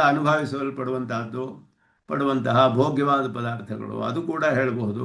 ಆದರೆ ಅಲ್ಲಿ ಆ ರೀತಿ ಅರ್ಥ ಮಾಡ್ಬೋದು ಗತಿ ಶಬ್ದಕ್ಕೆ ಪ್ರಾಪ್ಯ ಸ್ಥಾನ ಅಂತ ಹೇಳೋದ್ರಿಂದ. ಶರಣ ಶಬ್ದಸ್ಯ ಅತ್ರ ನಿವಾಸ ಶಬ್ದ ನಿರ್ದಿಷ್ಟ ವಿಲಾಸಾಯ. ಶರಣ ಅಂತ ಹೇಳುವಾಗ ಇಲ್ಲಿ ಶರಣಂ ಅಂತ ಹೇಳುವಾಗ ಅಚೇತನ ಅರ್ಥವನ್ನು ಬೇಕಾ ನಿವಾಸ ಅನ್ನುವಂಥ ಗೃಹ ಮೊದಲಾದದ್ದು ಹೇಳಲ್ಪಟ್ಟಿದೆ, ಅಚೇತನ ಮೊದಲಾದದ್ದು. ಶರಣ ಶಬ್ದಕ್ಕೂ ಕೂಡ ಗೃಹ ರಕ್ಷಿತ್ರೋಹೋ, ಶರಣಂ ಗೃಹ ರಕ್ಷಿತ್ರೋಹೋ ಅಂತ ಅದು ಅಮರದಲ್ಲಿ ಅದಕ್ಕೆ ಪರ್ಯಾಯಗಳು ಹೇಳಲ್ಪಟ್ಟಿದೆ. ಶರಣಂ ಗೃಹ ರಕ್ಷಿತ್ರೋಹೋ, ಗೃಹ ಶಬ್ದದ ಗೃಹ ಅನ್ನುವ ಅರ್ಥವೂ ಬರುತ್ತೆ, ಶರಣ ಶಬ್ದಕ್ಕೆ ರಕ್ಷಣೆ ಮಾಡುವವನು ಅನ್ನುವ ಅರ್ಥವೂ ಬರುತ್ತೆ. ಈ ರೀತಿ ಅರ್ಥಗಳೆಲ್ಲ ಬರುತ್ತೆ. ಆದ್ದರಿಂದ ಇಲ್ಲಿ ಶರಣ ಶಬ್ದಕ್ಕೆ ಉಪಾಯ ಅನ್ನುವ ಅರ್ಥವೂ ಬರುತ್ತೆ. ಇಲ್ಲಿ ಹೇಳುವಾಗ ಯಾರು ಆಶ್ರಯಿಸಲ್ಪಡ್ತಾನೋ ಅವನು ಅಂತ ಅರ್ಥ. ಇಷ್ಟಪ್ರಾಪ್ತಿ ಅನಿಷ್ಟ ನಿವಾರಣೆಗೆ ಯಾರನ್ನು ಆಶ್ರಯಿಸ್ತೀವೋ ಆ ಚೇತನನ್ನು ಶರಣ ಶಬ್ದದಿಂದ ಹೇಳಲ್ಪಟ್ಟಿದ್ದಾನೆ. ಇಷ್ಟಪ್ರಾಪ್ತಿ ಅನಿಷ್ಟ ನಿವಾರಣೆಯೋ ಯಥೇಚ್ಛಂ ಪ್ರತ್ಯೇಕ ಸಮುದಾಯಾಭ್ಯಾಮ್ ಅನ್ವಯ. ಎರಡನ್ನು ಬೇರೆಯಾಗಿಯೋ ಎರಡು ಸೇರಿಯೋ ಇಷ್ಟ ಬಂದಂಗೆ ಹೇಳ್ಬೋದು. ಇಷ್ಟಪ್ರಾಪ್ತಿಗೆ ಆಶ್ರಯಿಸುವ ಒಬ್ಬ ಚೇತನ, ಅನಿಷ್ಟ ನಿವೃತ್ತಿಗೆ ಎರಡನ್ನೂ ಸೇರಿ ಹೇಗಾದರೂ ಅರ್ಥ ಮಾಡ್ಬೋದು. ಆದ್ದರಿಂದ ಇಲ್ಲಿ ಶರಣ ಶಬ್ದ ರಕ್ಷಣೆ ಮಾಡುವುದು. ಆದ್ದರಿಂದ ನಮ್ಮನ್ನು ರಕ್ಷಿಸುವವನು ಅಂತ ಹೇಳಿದ್ರೆ ಎರಡು ವಿಧದಲ್ಲಿ ರಕ್ಷಣೆ ಮಾಡ್ತಾನೆ ಪರಮಾತ್ಮ. ನಮ್ಮ ಇಷ್ಟವನ್ನು ನಮಗೆ ದೊರಕಿಸಿಕೊಡೋದು, ಅದು ನಮಗೆ ಒಂದು ರಕ್ಷಣೆ. ಮತ್ತೆ ಅನಿಷ್ಟವನ್ನು ನಿವಾರಣೆ ಮಾಡುವುದು, ಎರಡು ರೀತಿಯಲ್ಲಿಯೂ ಪರಮಾತ್ಮನು ನಮ್ಮನ್ನು ರಕ್ಷಣೆ ಮಾಡ್ತಾನೆ. ಆ ರೀತಿ ಮಾಡುವಂತಹ ಚೇತನನು ನಾನೇ ಆಗಿದ್ದೇನೆ ಅಂತ ಇಲ್ಲಿ ಹೇಳ್ತಾ ಇರೋದು. ಹಾಗೆಯೇ ಹಿತೈಷಿ ಸುಹೃತ್ ಅನ್ನುವಾಗ ಹಿತೈಷಿ ಅಂತ ಹೇಳೋದು, ಹಿತವನ್ನೇ ಬಯಸುವವನು. ಶೋಭನ ಹೃದಯಯುಕ್ತ ಸುಹೃತ್ ಅಂದರೆ ಶೋಭವಾದ ಮನಸ್ಸು, ಒಳ್ಳೆಯ ಮನಸ್ಸನ್ನು ಉಳ್ಳುವವನು. ಇನ್ನೊಬ್ಬರ ಬಗ್ಗೆ ವಿಷಯದಲ್ಲಿ ನಮಗೆ ಒಳ್ಳೆಯ ಮನಸ್ಸಿದ್ದರೆ ಆಗ ನಾವು ಸುಹೃತ್ ಅಂತ ಹೇಳಿಸ್ಕೊಳ್ತೇವೆ. ಅವರ ವಿಷಯದಲ್ಲಿ ನಮಗೆ ಸುಹೃತ್ತಾದವರು ಅಂದರೆ ನಮ್ಮ ವಿಷಯದಲ್ಲಿ ಅವರಿಗೆ ಬಹಳ ಒಳ್ಳೆಯ ಮನಸ್ಸಿದೆ ಅಂತ ಹೇಳುವಂತಹ ಅರ್ಥದಲ್ಲಿ ಬರುತ್ತೆ ಸುಹೃತ್ ಅಂತ ಹೇಳೋದು. ಅದು ಮಿತ್ರ ಶಬ್ದಕ್ಕೂ ಸುಹೃತ್ ಶಬ್ದಕ್ಕೂ ವ್ಯತ್ಯಾಸವಿದೆ. ಮಿತ್ರ ಶಬ್ದವು ಸಾಮಾನ್ಯವಾಗಿ ಸಮಾನ ವಯಸ್ಕರಿಗೆ ಹೇಳಲ್ಪಡೋದು. ಸುಹೃತ್ ಶಬ್ದವು ವಯಸ್ಸಿನಲ್ಲಿ ವ್ಯತ್ಯಾಸವಿರ್ಬೋದು, ಹಾಗೆಯೂ ಅದನ್ನು ಸುಹೃತ್ ಶಬ್ದದಲ್ಲಿ ಅರ್ಥ ಮಾಡ್ಬೋದು. ಶೋಭನತ್ವಂ ಅಂತ ಹೇಳಿದ್ರೆ ಏನು, ಶೋಭನವಾದ ಮನಸ್ಸುಳ್ಳವನು ಅಂತ ಹೇಳಿದ್ರೆ ಏನರ್ಥ ಅಂದರೆ ಹಿತಗೋಚರತ್ವ, ನಮಗೆ ಹಿತವನ್ನೇ ಬಯಸುವವನು ಅಂತ ಅರ್ಥ. ಅದುವೇ ಅಲ್ಲಿ ಶೋಭೆ ಉಂಟು ಮಾಡುತ್ತೆ, ಮನಸ್ಸಿಗೆ ಹಿತವನ್ನೇ ಬಯಸುವವನು. ಯಸ್ಯ ಕಸ್ಯಚಿತ್ ಅಂತ ಹೇಳಿ ಇಲ್ಲಿ ಪ್ರಭವ ಪ್ರಳಯ ಸ್ಥಾನಂ ಅನ್ನುವಾಗ ಯಸ್ಯ ಕಸ್ಯಚಿತ್ ಯತ್ರ ಕುತ್ರಚಿತ್ ಉತ್ಪತ್ತಿ ಪ್ರಳಯಯೋ ಯತ್ ಸ್ಥಾನಂ ಅಂತ ಅರ್ಥ ಮಾಡಬೇಕು. ಪ್ರಭವ ಪ್ರಳಯ ಸ್ಥಾನಂ ಅಂತ ಹೇಳಿ ಅಲ್ಲಿ ಅದಕ್ಕೆ ವ್ಯಾಖ್ಯಾನ ಮಾಡ್ತಾರೆ. ಇಲ್ಲಿ ಯಸ್ಯ ಕಸ್ಯಚಿತ್ ಅಂತ ಹೇಳಿದ್ರೆ ಏನರ್ಥ? ಯಾರೋ ಒಬ್ಬ, ಯಾರಾದರೂ ಆಗಿರಬಹುದು, ಎಲ್ಲಾದರೂ ಆಗಿರಬಹುದು, ಉತ್ಪತ್ತಿ ಪ್ರಳಯ ಎಲ್ಲ ಆಗುತ್ತಲ್ಲ, ಅದಕ್ಕೆಲ್ಲಕ್ಕೂ ಯಾವುದು ಸ್ಥಾನವೋ ಅದೆಲ್ಲ ನಾನೇ ಅಂತ ಹೇಳಿರೋದು. ನ ಕೇವಲಂ ಬ್ರಹ್ಮಾದೇಹೇ ಅವ್ಯಕ್ತಾದೇವ ಉತ್ಪತ್ತಿ ಪ್ರಳಯ ಸ್ಥಾಪಿತ ಅಭಿಪ್ರಾಯ. ಬ್ರಹ್ಮನನ್ನು ಉತ್ಪತ್ತಿ ಮಾಡುವವನಾಗಲಿ ಅಥವಾ ಅವ್ಯಕ್ತವನ್ನು ಉತ್ಪತ್ತಿ ಮಾಡುವಾಗಲಿ, ಅವ್ಯಕ್ತ ಅಂದರೆ ಪ್ರಧಾನ ಮೂಲ ಪ್ರಕೃತಿ, ಮೂಲ ಪ್ರಕೃತಿ ಪರಮಾತ್ಮನಿಂದಲೇ ಸ್ಥೂಲ ರೂಪಕ್ಕೆ ತೆಗೆದುಕೊಂಡು ಬರ್ತಾನೆ ಸೃಷ್ಟಿಯಲ್ಲಿ. ಪರಮಾತ್ಮನು ಅದಕ್ಕೆ ಅಂತರ್ಯಾಮಿಯಾಗಿ ಚತುರ್ಮುಖ ಬ್ರಹ್ಮನನ್ನು ಸೃಷ್ಟಿ ಮಾಡ್ತಾನೆ. ಅವರಿಬ್ಬರಿಗೂ ಅವರು ಕಡೆಯಲ್ಲಿ ಪರಮಾತ್ಮನಲ್ಲಿ ಲಯವಾಗ್ತಾರೆ. ಬರೀ ಅವರಿಬ್ಬರು ಮಾತ್ರವೇ ಅಲ್ಲ, ಪ್ರಕೃತಿ ಮಂಡಲದ ಒಳಗೆ ಎಲ್ಲೆಲ್ಲಿ ಏನೇನು ಉತ್ಪತ್ತಿ ಲಯವೆಲ್ಲ ಆಗುತ್ತೋ ಎಲ್ಲವೂ ನನ್ನಲ್ಲಿಯೇ ಆಗುತ್ತೆ. ಅಂದರೆ ನಾನೇ ಎಲ್ಲಕ್ಕೂ ಅಂತರ್ಯಾಮಿಯಾಗಿದ್ದೇನೆ, ಮೂಲ ಕಾರಣ ನಾನೇ ಅನ್ನುವ ಅರ್ಥವೂ ಬರುತ್ತೆ ಅಲ್ಲಿ. ದ ಪ್ರಭವ ಇತಿ ವ್ಯಸ್ತಂ ಪರೋ ಪ್ರಸಿದ್ಧೇ ಅನಾರ್ಜವಾಚ ಅನಾರ್ಜವಾತ್ ಅನಾದೃತಂ ಅಂತ ಹೇಳುದು. ಅಂದರೆ ಏಕರೂಪವಾದ ಅರ್ಥ ಬರೋಲ್ಲ. ಅನಾರ್ಜವ, ಆರ್ಜವ ಅಂದರೆ ಏಕರೂಪವಾದ ಅರ್ಥ ಬರೋದು, ಅನಾರ್ಜವ ಅಂದರೆ ಏಕರೂಪವಾದ ಅರ್ಥ ಬರೋದಿಲ್ಲ. ಅಂದ ಪ್ರಭವ ಪ್ರಳಯ ಸ್ಥಾನಂ ಅಂತ ಹೇಳಿದಾಗ ಅಲ್ಲಿ ಅರ್ಥ ಮಾಡುವುದು ಕಷ್ಟ ಆಗುತ್ತೆ. ಅದು ಅಪ್ರಸಿದ್ಧವಾದ ಪಾಠ, ಆದ್ದರಿಂದ ಅದು ನಾವು ಸ್ವೀಕಾರ ಮಾಡಿಲ್ಲ. ಪ್ರಭವ ಪ್ರಳಯ ಸ್ಥಾನಂ ಅಂತಾನೆ ಇಲ್ಲಿ ಪಾಠವನ್ನು ಸ್ವೀಕಾರ ಮಾಡಿರುವುದು. ಆದ್ದರಿಂದ ಪ್ರಭವ ಪ್ರಳಯ ಸ್ಥಾನ ಪ್ರಸಕ್ತವಾದ ಯತ್ರ ಯತ್ ಪ್ರಭವತಿ ಯಚ್ಚ ಪ್ರಲೀಯತೆ ವಿವಕ್ಷಿತಂ. ಇದು ಎರಡು ಹೇಳಿ, ಪ್ರಭವ ಪ್ರಳಯ ಸ್ಥಾನಂ ನಿಧಾನಂ ಅಂತ ಹೇಳಿ ಎರಡು ಶಬ್ದಗಳು. ಪ್ರಭವ ಪ್ರಳಯ ಸ್ಥಾನಂ, ಪ್ರಭವ ಅಂದರೆ ಉತ್ಪನ್ನವಾಗುವುದು, ಪ್ರಳಯ ಅಂದರೆ ಲಯವಾಗುವುದು. ಎಲ್ಲೆಲ್ಲಿ ಯಾವ್ಯಾವ ಇದರಲ್ಲಿ ಏನೇನು ಉತ್ಪನ್ನವಾಗುತ್ತೋ, ಯಾವ್ಯಾವುದು ಲಯವಾಗುತ್ತೋ, ಎಲ್ಲಿ ಉತ್ಪನ್ನವಾಗುತ್ತೆ, ಎಲ್ಲಿಂದ ಉತ್ಪನ್ನವಾಗುತ್ತೆ, ಎಲ್ಲಿ ಲಯವಾಗುತ್ತೆ, ಆ ಎಲ್ಲ ಸ್ಥಾನಗಳು ಕೂಡ ನಾನೇ ಅಂತ ಹೇಳಿದ್ರೆ ಅದಕ್ಕೆ ಅನುಗುಣವಾಗಿ ನಿಧಾನ ಶಬ್ದವೂ ಕೂಡ ಅರ್ಥ ಮಾಡಲ್ಪಡಬೇಕು ಅನ್ನೋದ್ರಿಂದ ನಿಧೀಯತೆ ಇದು ನಿಧಾನ, ಇಡಲ್ಪಡುತ್ತೆ ಅಂತ ಅರ್ಥ. ಕರ್ಮಾರ್ಥ ಪ್ರತ್ಯಯ ಇದು ವ್ಯಾಕರಣವನ್ನು ಹೇಳ್ತಾರೆ. ಏನೇನು ನಿಧಾನ ಶಬ್ದಸ್ಯ ಪ್ರಳಯ ಸ್ಥಾನ ವಿಶೇಷಣತ್ವೇನ ಅವ್ಯಾಕೃತ ಪರತ್ವಯೋಜನ ನಿಲ್ಲಿಸ್ತ. ಆದ್ದರಿಂದ ಇಲ್ಲಿ ನಿಧಾನಂ ಅಂತ ಹೇಳಿರುವಾಗ ಪ್ರಳಯ ಸ್ಥಾನ ವಿಶೇಷಣತ್ವೇನ ಅಂದು, ಪ್ರಳಯ ಸ್ಥಾನಕ್ಕೆ ವಿಶೇಷಣವಾಗಿ ಅರ್ಥ ಮಾಡುವುದು ಸರಿ ಇಲ್ಲ ಅಂತ ಹೇಳ್ತಾ ಇದ್ದಾರೆ. ಅಥವಾ ಅವ್ಯಾಕೃತ ಅನ್ನುವ ಅರ್ಥವನ್ನು, ಅವ್ಯಾಕೃತ ಅಂತ ಹೇಳಿದ್ರೆ ನಾಮರೂಪ ವಿಭಜನವಿಲ್ಲದ ಒಂದು ಅವಸ್ಥೆ, ಆ ಅರ್ಥಗಳನ್ನು ಕೆಲವರು ಮಾಡ್ತಾರೆ, ಅದು ಸರಿ ಇಲ್ಲ ಅನ್ನೋದನ್ನ ಇಲ್ಲಿ ಹೇಳ್ತಾರೆ. ನಿಧೀಯತೆ ಇತಿ ನಿಧಾನಂ ಅಂತ ಹೇಳಿಬಿಟ್ಟು ಕರ್ಮಾರ್ಥ ಅಂತ ಹೇಳಿದ್ರೆ ದ್ವಿತೀಯ ವಿಭಕ್ತಿಯಲ್ಲಿ ಕರ್ಮ ಕಾರಕ, ಅದರಲ್ಲಿ object where it is kept ಅಂತ ಅರ್ಥ. ನಿಧೀಯತೆ ಅಂತ ಹೇಳಿದ್ರೆ ನಿಧೀಯತೆ ನಿಧಾನಂ, ನಿಧೀಯತೆ ಇತಿ ನಿಧಾನಂ. ಉತ್ಪಾದ್ಯಂ ಉಪಸಂಹಾರ್ಯಂ ಚ ಅಂತ ಹೇಳಿದ್ರೆ ಯಾವುದು ಉತ್ಪನ್ನವಾಗುತ್ತೋ, ಯಾವುದು ಉಡಲ್ಪಡುತ್ತೋ ಅದು ಇಲ್ಲಿ ಹೇಳಲ್ಪಟ್ಟಿದೆ. The objects which are created, the objects which are dissolved, ಅದು ಆ ರೀತಿಯ ಅರ್ಥದಲ್ಲಿ ಅದನ್ನು ಇಲ್ಲಿ ಹೇಳಲ್ಪಟ್ಟಿದೆ. ಇಲ್ಲಿ ನಿಧೀಯತೆ ನಿಧಾನಂ ಅಂತ ಹೇಳ್ಬಿಟ್ಟು ಕರ್ಮಾರ್ಥ ಅಂತ ಹೇಳಿದ್ರೆ ಅದು ಪದಾರ್ಥವನ್ನು ತಿಳಿಸುತ್ತೇವೆ ಕರ್ಮ ಕಾರಕದಲ್ಲಿ ಎರಡನೇ ವಿಭಕ್ತಿಯಲ್ಲಿ. ಪ್ರಭವ ಪ್ರಳಯ ಸ್ಥಾನಸ್ಯ ಶಬ್ದ ಕಾರಣ ಮಾತ್ರ ಪರಃ ತಸ್ಯ ಉಪಾದಾನ ಪರತ್ವ ವಿವಕ್ಷಾಯಾಂ ಬೀಜಾಧಾರ ಪೂರ್ವಾಭಿಪ್ರಾಯಣ ತತ್ರ ತತ್ರ. ಇಲ್ಲಿ ವಿಶೇಷವಾದ ಅರ್ಥ ಹೇಳ್ತಾರೆ. ಪ್ರಭವ ಪ್ರಳಯ ಸ್ಥಾನಂ ಅಂತ ಹೇಳುವಾಗ, ಪ್ರಭವ ಪ್ರಳಯ ಸ್ಥಾನಂ ಅಂತ ಹೇಳುವಾಗ ಸೃಷ್ಟಿಗೆ ಕಾರಣಗಳು, ಅನೇಕ ಕಾರಣಗಳಿದೆ. ಉಪಾದಾನ ಕಾರಣವಿದೆ, ನಿಮಿತ್ತ ಕಾರಣವಿದೆ, ಸಹಕಾರಿ ಕಾರಣಗಳಿದೆ. ಯಾವುದೇ ಒಂದು ಕಾರ್ಯವಾಗಬೇಕಾದ್ರೆ ಅನೇಕ ವಿಧವಾದ ಕಾರಣಗಳಿರಬೇಕು. ಮೆಟೀರಿಯಲ್ಲು ಕಾಸು, ಎಫಿಷಿಯೆಂಟ್ ಕಾಸು, ಇನ್ಸ್ಟ್ರೂಮೆಂಟಲ್ ಕಾಸು, ಇದೆಲ್ಲ ಇರಬೇಕು. ಇದರಲ್ಲಿ ಬರೀ ಉಪಾದಾನ ಅಂತ ಹೇಳಿ ಅರ್ಥ ಮಾಡೋದೆ ಅಂತ ಹೇಳಿದ್ರೆ ಬೀಜ ಶಬ್ದಕ್ಕೆ ಆವಾಗ ಬರೀ ಕಾರಣತ್ವ, ಕಾರಣ ಮಾತ್ರ ಅನ್ನುವ ಅರ್ಥ ಬರುತ್ತೆ. ಇದು ಪ್ರಭವ ಪ್ರಳಯ ಸ್ಥಾನಂ ಅಂತ ಹೇಳೋದಕ್ಕೆ ಆವಾಗ ಆ ರೀತಿ ಅರ್ಥ ಬರುತ್ತೆ. ಆದರೆ ಆ ರೀತಿ ಅಲ್ಲ, ಇಲ್ಲಿ ಅರ್ಥ ಮಾಡಿರೋದು ಉಪಾದಾನ ಪರತ್ವ, ಉಪಾದಾನ ಪರವಾದದ್ದು ಅಂತ ಹೇಳಿ.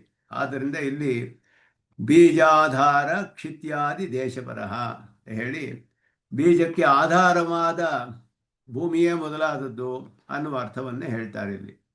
ಬರೀ ಬೀಜವಲ್ಲ, ಬೀಜಕ್ಕೂ ಆಧಾರವಾದ ಭೂಮಿ ಮೊದಲಾದದ್ದು, ಆ ರೀತಿಯ ಅರ್ಥವನ್ನ ಇಲ್ಲಿ ಹೇಳಿದೆ. ಹೋದರೆ ಬರೀ ಬೀಜ ಅಂತ ಹೇಳಿದ್ರೆ ಬರೀ ಕಾರಣ ಅಂತ ಅರ್ಥವಾಗುತ್ತೆ. ಆದ್ದರಿಂದ ಆ ರೀತಿಯ ಅರ್ಥವನ್ನ ಇಲ್ಲಿ ಮಾಡಬೇಕು ಅಂತ ಹೇಳಿ ಅವ್ಯಯಂ ಬೀಜಂ ಅಂತ ಹೇಳಿದ್ರಿ. ಬೀಜಂ ಅವ್ಯಯಂ ಅಂತ ಹೇಳಿದ್ರೆ ಬರೀ ಕಾರಣ ಮಾತ್ರ ಬರವಲ್ಲ. ಬೀಜ ಶಬ್ದಕ್ಕೆ ಆವಾಗ ಬರೀ ಕಾರಣ ಅಂತ ಹೇಳಬೇಕಾಗುತ್ತೆ. ಇಲ್ಲಿ ಬರೀ ಉಪಾದಾನ ಅಂತ ಅರ್ಥ ಮಾಡಿದ್ರೆ ಬೀಜ ಶಬ್ದಕ್ಕೆ ಬರೀ ಕಾರಣ ಅಂತ ಅರ್ಥ ಮಾಡಬೇಕಾಗುತ್ತೆ. ಹಾಗೆ ಮಾಡದೆ ವ್ಯಯರಹಿತಂ ಯತ್ ಕಾರಣಂ ಅಂತ ಅರ್ಥ ಮಾಡಿ ಈ ರೀತಿ ಅರ್ಥ ಮಾಡಿರೋದ್ರಿಂದ ಆ ಬೀಜಕ್ಕೂ ಆಧಾರವಾದ ಭೂಮಿಯೇ ಮೊದಲಾದದ್ದು ಅನ್ನುವ ಅರ್ಥವನ್ನ ಇಲ್ಲಿ ಅರ್ಥ ಮಾಡಿದ್ದಾರೆ ಅನ್ನೋದನ್ನ ತತ್ರ ವ್ಯಯರಹಿತಂ ಯತ್ ಕಾರಣಂ ತದಹಮೇವ. ಎಲ್ಲಕ್ಕೂ ಕೂಡ ಮೂಲ ಕಾರಣ ಪರಮಾತ್ಮನೇ. ಅದನ್ನ ಇಲ್ಲಿ ಹೇಳಿ ಸಕಲರಿಗೂ ನಾನು ಹಿತೈಷಿಯಾದವನು, ಎಲ್ಲರನ್ನೂ ನಾನೇ ಧಾರಣೆ ಮಾಡುವವನು, ಎಲ್ಲರನ್ನೂ ಶಾಸನ ಮಾಡುವವನು ನಾನೇ, ಅಂತರ್ನಿಯಮನ ಮಾಡ್ತೇನೆ. ಎಲ್ಲೆಲ್ಲಿ ಏನೇನು ಉತ್ಪನ್ನವಾಗುತ್ತೋ, ಎಲ್ಲೆಲ್ಲಿ ಲಯವಾಗುತ್ತೋ ಅದೆಲ್ಲವೂ ನಾನೇ. ಆ ಸ್ಥಾನವೂ ಕೂಡ ಯಾರ್ಯಾರು ಪ್ರಾಪ್ತಿಯ ಸ್ಥಾನಗಳು ಯಾವ್ಯಾವುದಿದೆಯೋ ಅದೆಲ್ಲವೂ ಕೂಡ ನಾನೇ ಆಗಿದ್ದೇನೆ. ಎಲ್ಲವನ್ನು ಸಾಕ್ಷಾತ್ತಾಗಿ ನೋಡುವಂತಹವನು. ಇಷ್ಟಪ್ರಾಪ್ತಿ ಅನಿಷ್ಟ ನಿವಾರಣೆಗೆ ಯಾರನ್ನು ನಾವು ಒಬ್ಬ ಚೇತನನ್ನು ಆಶ್ರಯಿಸ್ತೀವೋ ಅಂತಹ ಚೇತನನ್ನು ನಾನೇ ಆಗಿದ್ದೇನೆ. ಅವನಿಗಿಂತ ಮೇಲೆ ಯಾರೂ ಇಲ್ಲ ಅಂತಹ ಪರಮಾತ್ಮನು. ಎಲ್ಲವೂ ಅವನು, ಎಲ್ಲಕ್ಕೂ ಕೂಡ ಅವನು ಅವ್ಯಯನಾದ ಕಾರಣನಾಗಿದ್ದಾನೆ. ಅಂದರೆ ಅವನಿಗೆ ಯಾವ ವಿಧವಾದ ವಿಕಾರವಿಲ್ಲ, ಎಲ್ಲಕ್ಕೂ ಕಾರಣವಾಗಿದ್ದರೂ ಕೂಡ ವಿಕಾರರಹಿತನಾಗಿದ್ದಾನೆ. ವ್ಯಯರಹಿತಂ ಅಂತ ಹೇಳಿದ್ರೆ ಯಾವ ವಿಧವಾದ ವಿಕಾರಗಳು ಉಂಟಾಗದೇ ಇರುವಂಥದ್ದು. ಇವಾಗ ಒಂದು ಮಣ್ಣಿನಿಂದ ಮಡಿಕೆ ಮಾಡಿದ್ರೆ ಆ ಮಣ್ಣೆಲ್ಲ ಮುಗಿದು ಹೋಗುತ್ತೆ, ಮಡಿಕೆ ಬಂದುಬಿಡುತ್ತೆ, ಮಣ್ಣು ಹೋಗ್ಬಿಡುತ್ತೆ, ಮಣ್ಣು ಇರೋದಿಲ್ಲ ಆಮೇಲೆ. ಆ ರೀತಿ ಕಾರಣವಾಗೋದಿಲ್ಲ ಪರಮಾತ್ಮ. ಅವನಿಗೆ ಯಾವ ಒಂದು ವಿಕಾರವೂ ಉಂಟಾಗದೆ ಎಲ್ಲಕ್ಕೂ ಕಾರಣನಾಗಿದ್ದಾನೆ. ಸಂಕಲ್ಪದಿಂದಲೇ ಎಲ್ಲವನ್ನು ಸೃಷ್ಟಿ ಮಾಡಿ ತನ್ನಲ್ಲಿ ಎಲ್ಲವನ್ನು ಧರಿಸಿ ಎಲ್ಲರಿಗೂ ಆಶ್ರಯಣೀಯನಾಗಿ ಈ ರೀತಿ ಇರುವಂತಹ ಎಲ್ಲರಿಗೂ ಸುಹೃತ್ತನಾಗಿ ಪರಮಾತ್ಮನು ತನ್ನ ಸ್ವರೂಪವನ್ನು ಈ ರೀತಿಯಲ್ಲಿ ತಿಳಿಸ್ಕೊಳ್ತಾನೆ. ಇಂತಹ ಪರಮಾತ್ಮನನ್ನ ಭಕ್ತಿಯೋಗದಿಂದ ಉಪಾಸನೆ ಮಾಡ್ತಾರೆ ಭಕ್ತಿಯೋಗಿಗಳು. ತಪಾಮಿ ಅಹಂ ಗೃಹಾಮಿ ಉತ್ಸೃಜಾಮಿ ಚ ಅಮೃತಂ ಸರಸಚ್ಚಾಹಂ ಅರ್ಜುನ. ಇಲ್ಲಿ ಇದನ್ನ ಕನ್ಕ್ಲೂಷನ್ ಇದು. ಇಲ್ಲಿಯವರೆಗೆ ಉಪಸಂಹಾರ, ಪರಮಾತ್ಮ ತನ್ನ ಸ್ವರೂಪವನ್ನೆಲ್ಲ ಹೇಳಿ ಎಲ್ಲವೂ ನಾನೇ ಅಂತ ಹೇಳಿ ಇಲ್ಲಿ ಹೇಳುವಾಗ ಇಲ್ಲಿ ಕಡೆಯಲ್ಲಿ ತನ್ನ ಸ್ವರೂಪದ ಒಂದು ಸಾಧಾರಣವಾಗಿ ಭಕ್ತಿಯೋಗದಲ್ಲಿ ಉಪಾಸನೆ ಮಾಡುವಂತಹ ತನ್ನ ಮುಖ್ಯವಾದ ಸ್ವರೂಪ ವಿಶೇಷಗಳನ್ನು ಹೇಳಿ ಉಪಸಂಹಾರ. ಇದಕ್ಕೆ ಒಂದು ಕೊನೆಯೇ ಇಲ್ಲ. ಇದಕ್ಕೆ ಮುಂದೆ ಹೇಳ್ತಾನೆ, ಅದಕ್ಕೆ ಎಲ್ಲ ಸಂಗ್ರಹ ಪ್ರಧಾನವಾದ ವಿಷಯಗಳನ್ನು ಹೇಳ್ತೀನಿ ಅಷ್ಟೇ. ಪ್ರಾಧಾನ್ಯೇನ ಪ್ರವಕ್ಷ್ಯಾಮಿ. ಅಂಥವೇ ಇಲ್ಲಪ್ಪ ನನ್ನ ವಿಭೂತಿಗೂ ಗುಣಗಳಿಗೂ ಯೋಗಕ್ಕೂ ಒಂದು ಅಂಥವೇ ಇಲ್ಲ. ಆದರೆ ನೀನು ಕೇಳ್ತಿರೋದ್ರಿಂದ ಪ್ರಧಾನವಾದ ವಿಷಯಗಳನ್ನು ಮಾತ್ರ ಹೇಳ್ತೀನಿ ಅಂತ ಮುಂದೆ ಬರುತ್ತೆ. ಆ ರೀತಿ ಇಲ್ಲಿಯೂ ಕೂಡ ಈ ಕೆಲವು ಶ್ಲೋಕಗಳಲ್ಲಿ ಸ್ವರೂಪವನ್ನು ಹೇಳಿ ಇಲ್ಲಿಗೆ ಉಪಸಂಹಾರ ಈ ಶ್ಲೋಕದಿಂದ. ತಪಾಮಿ ಅಹಂ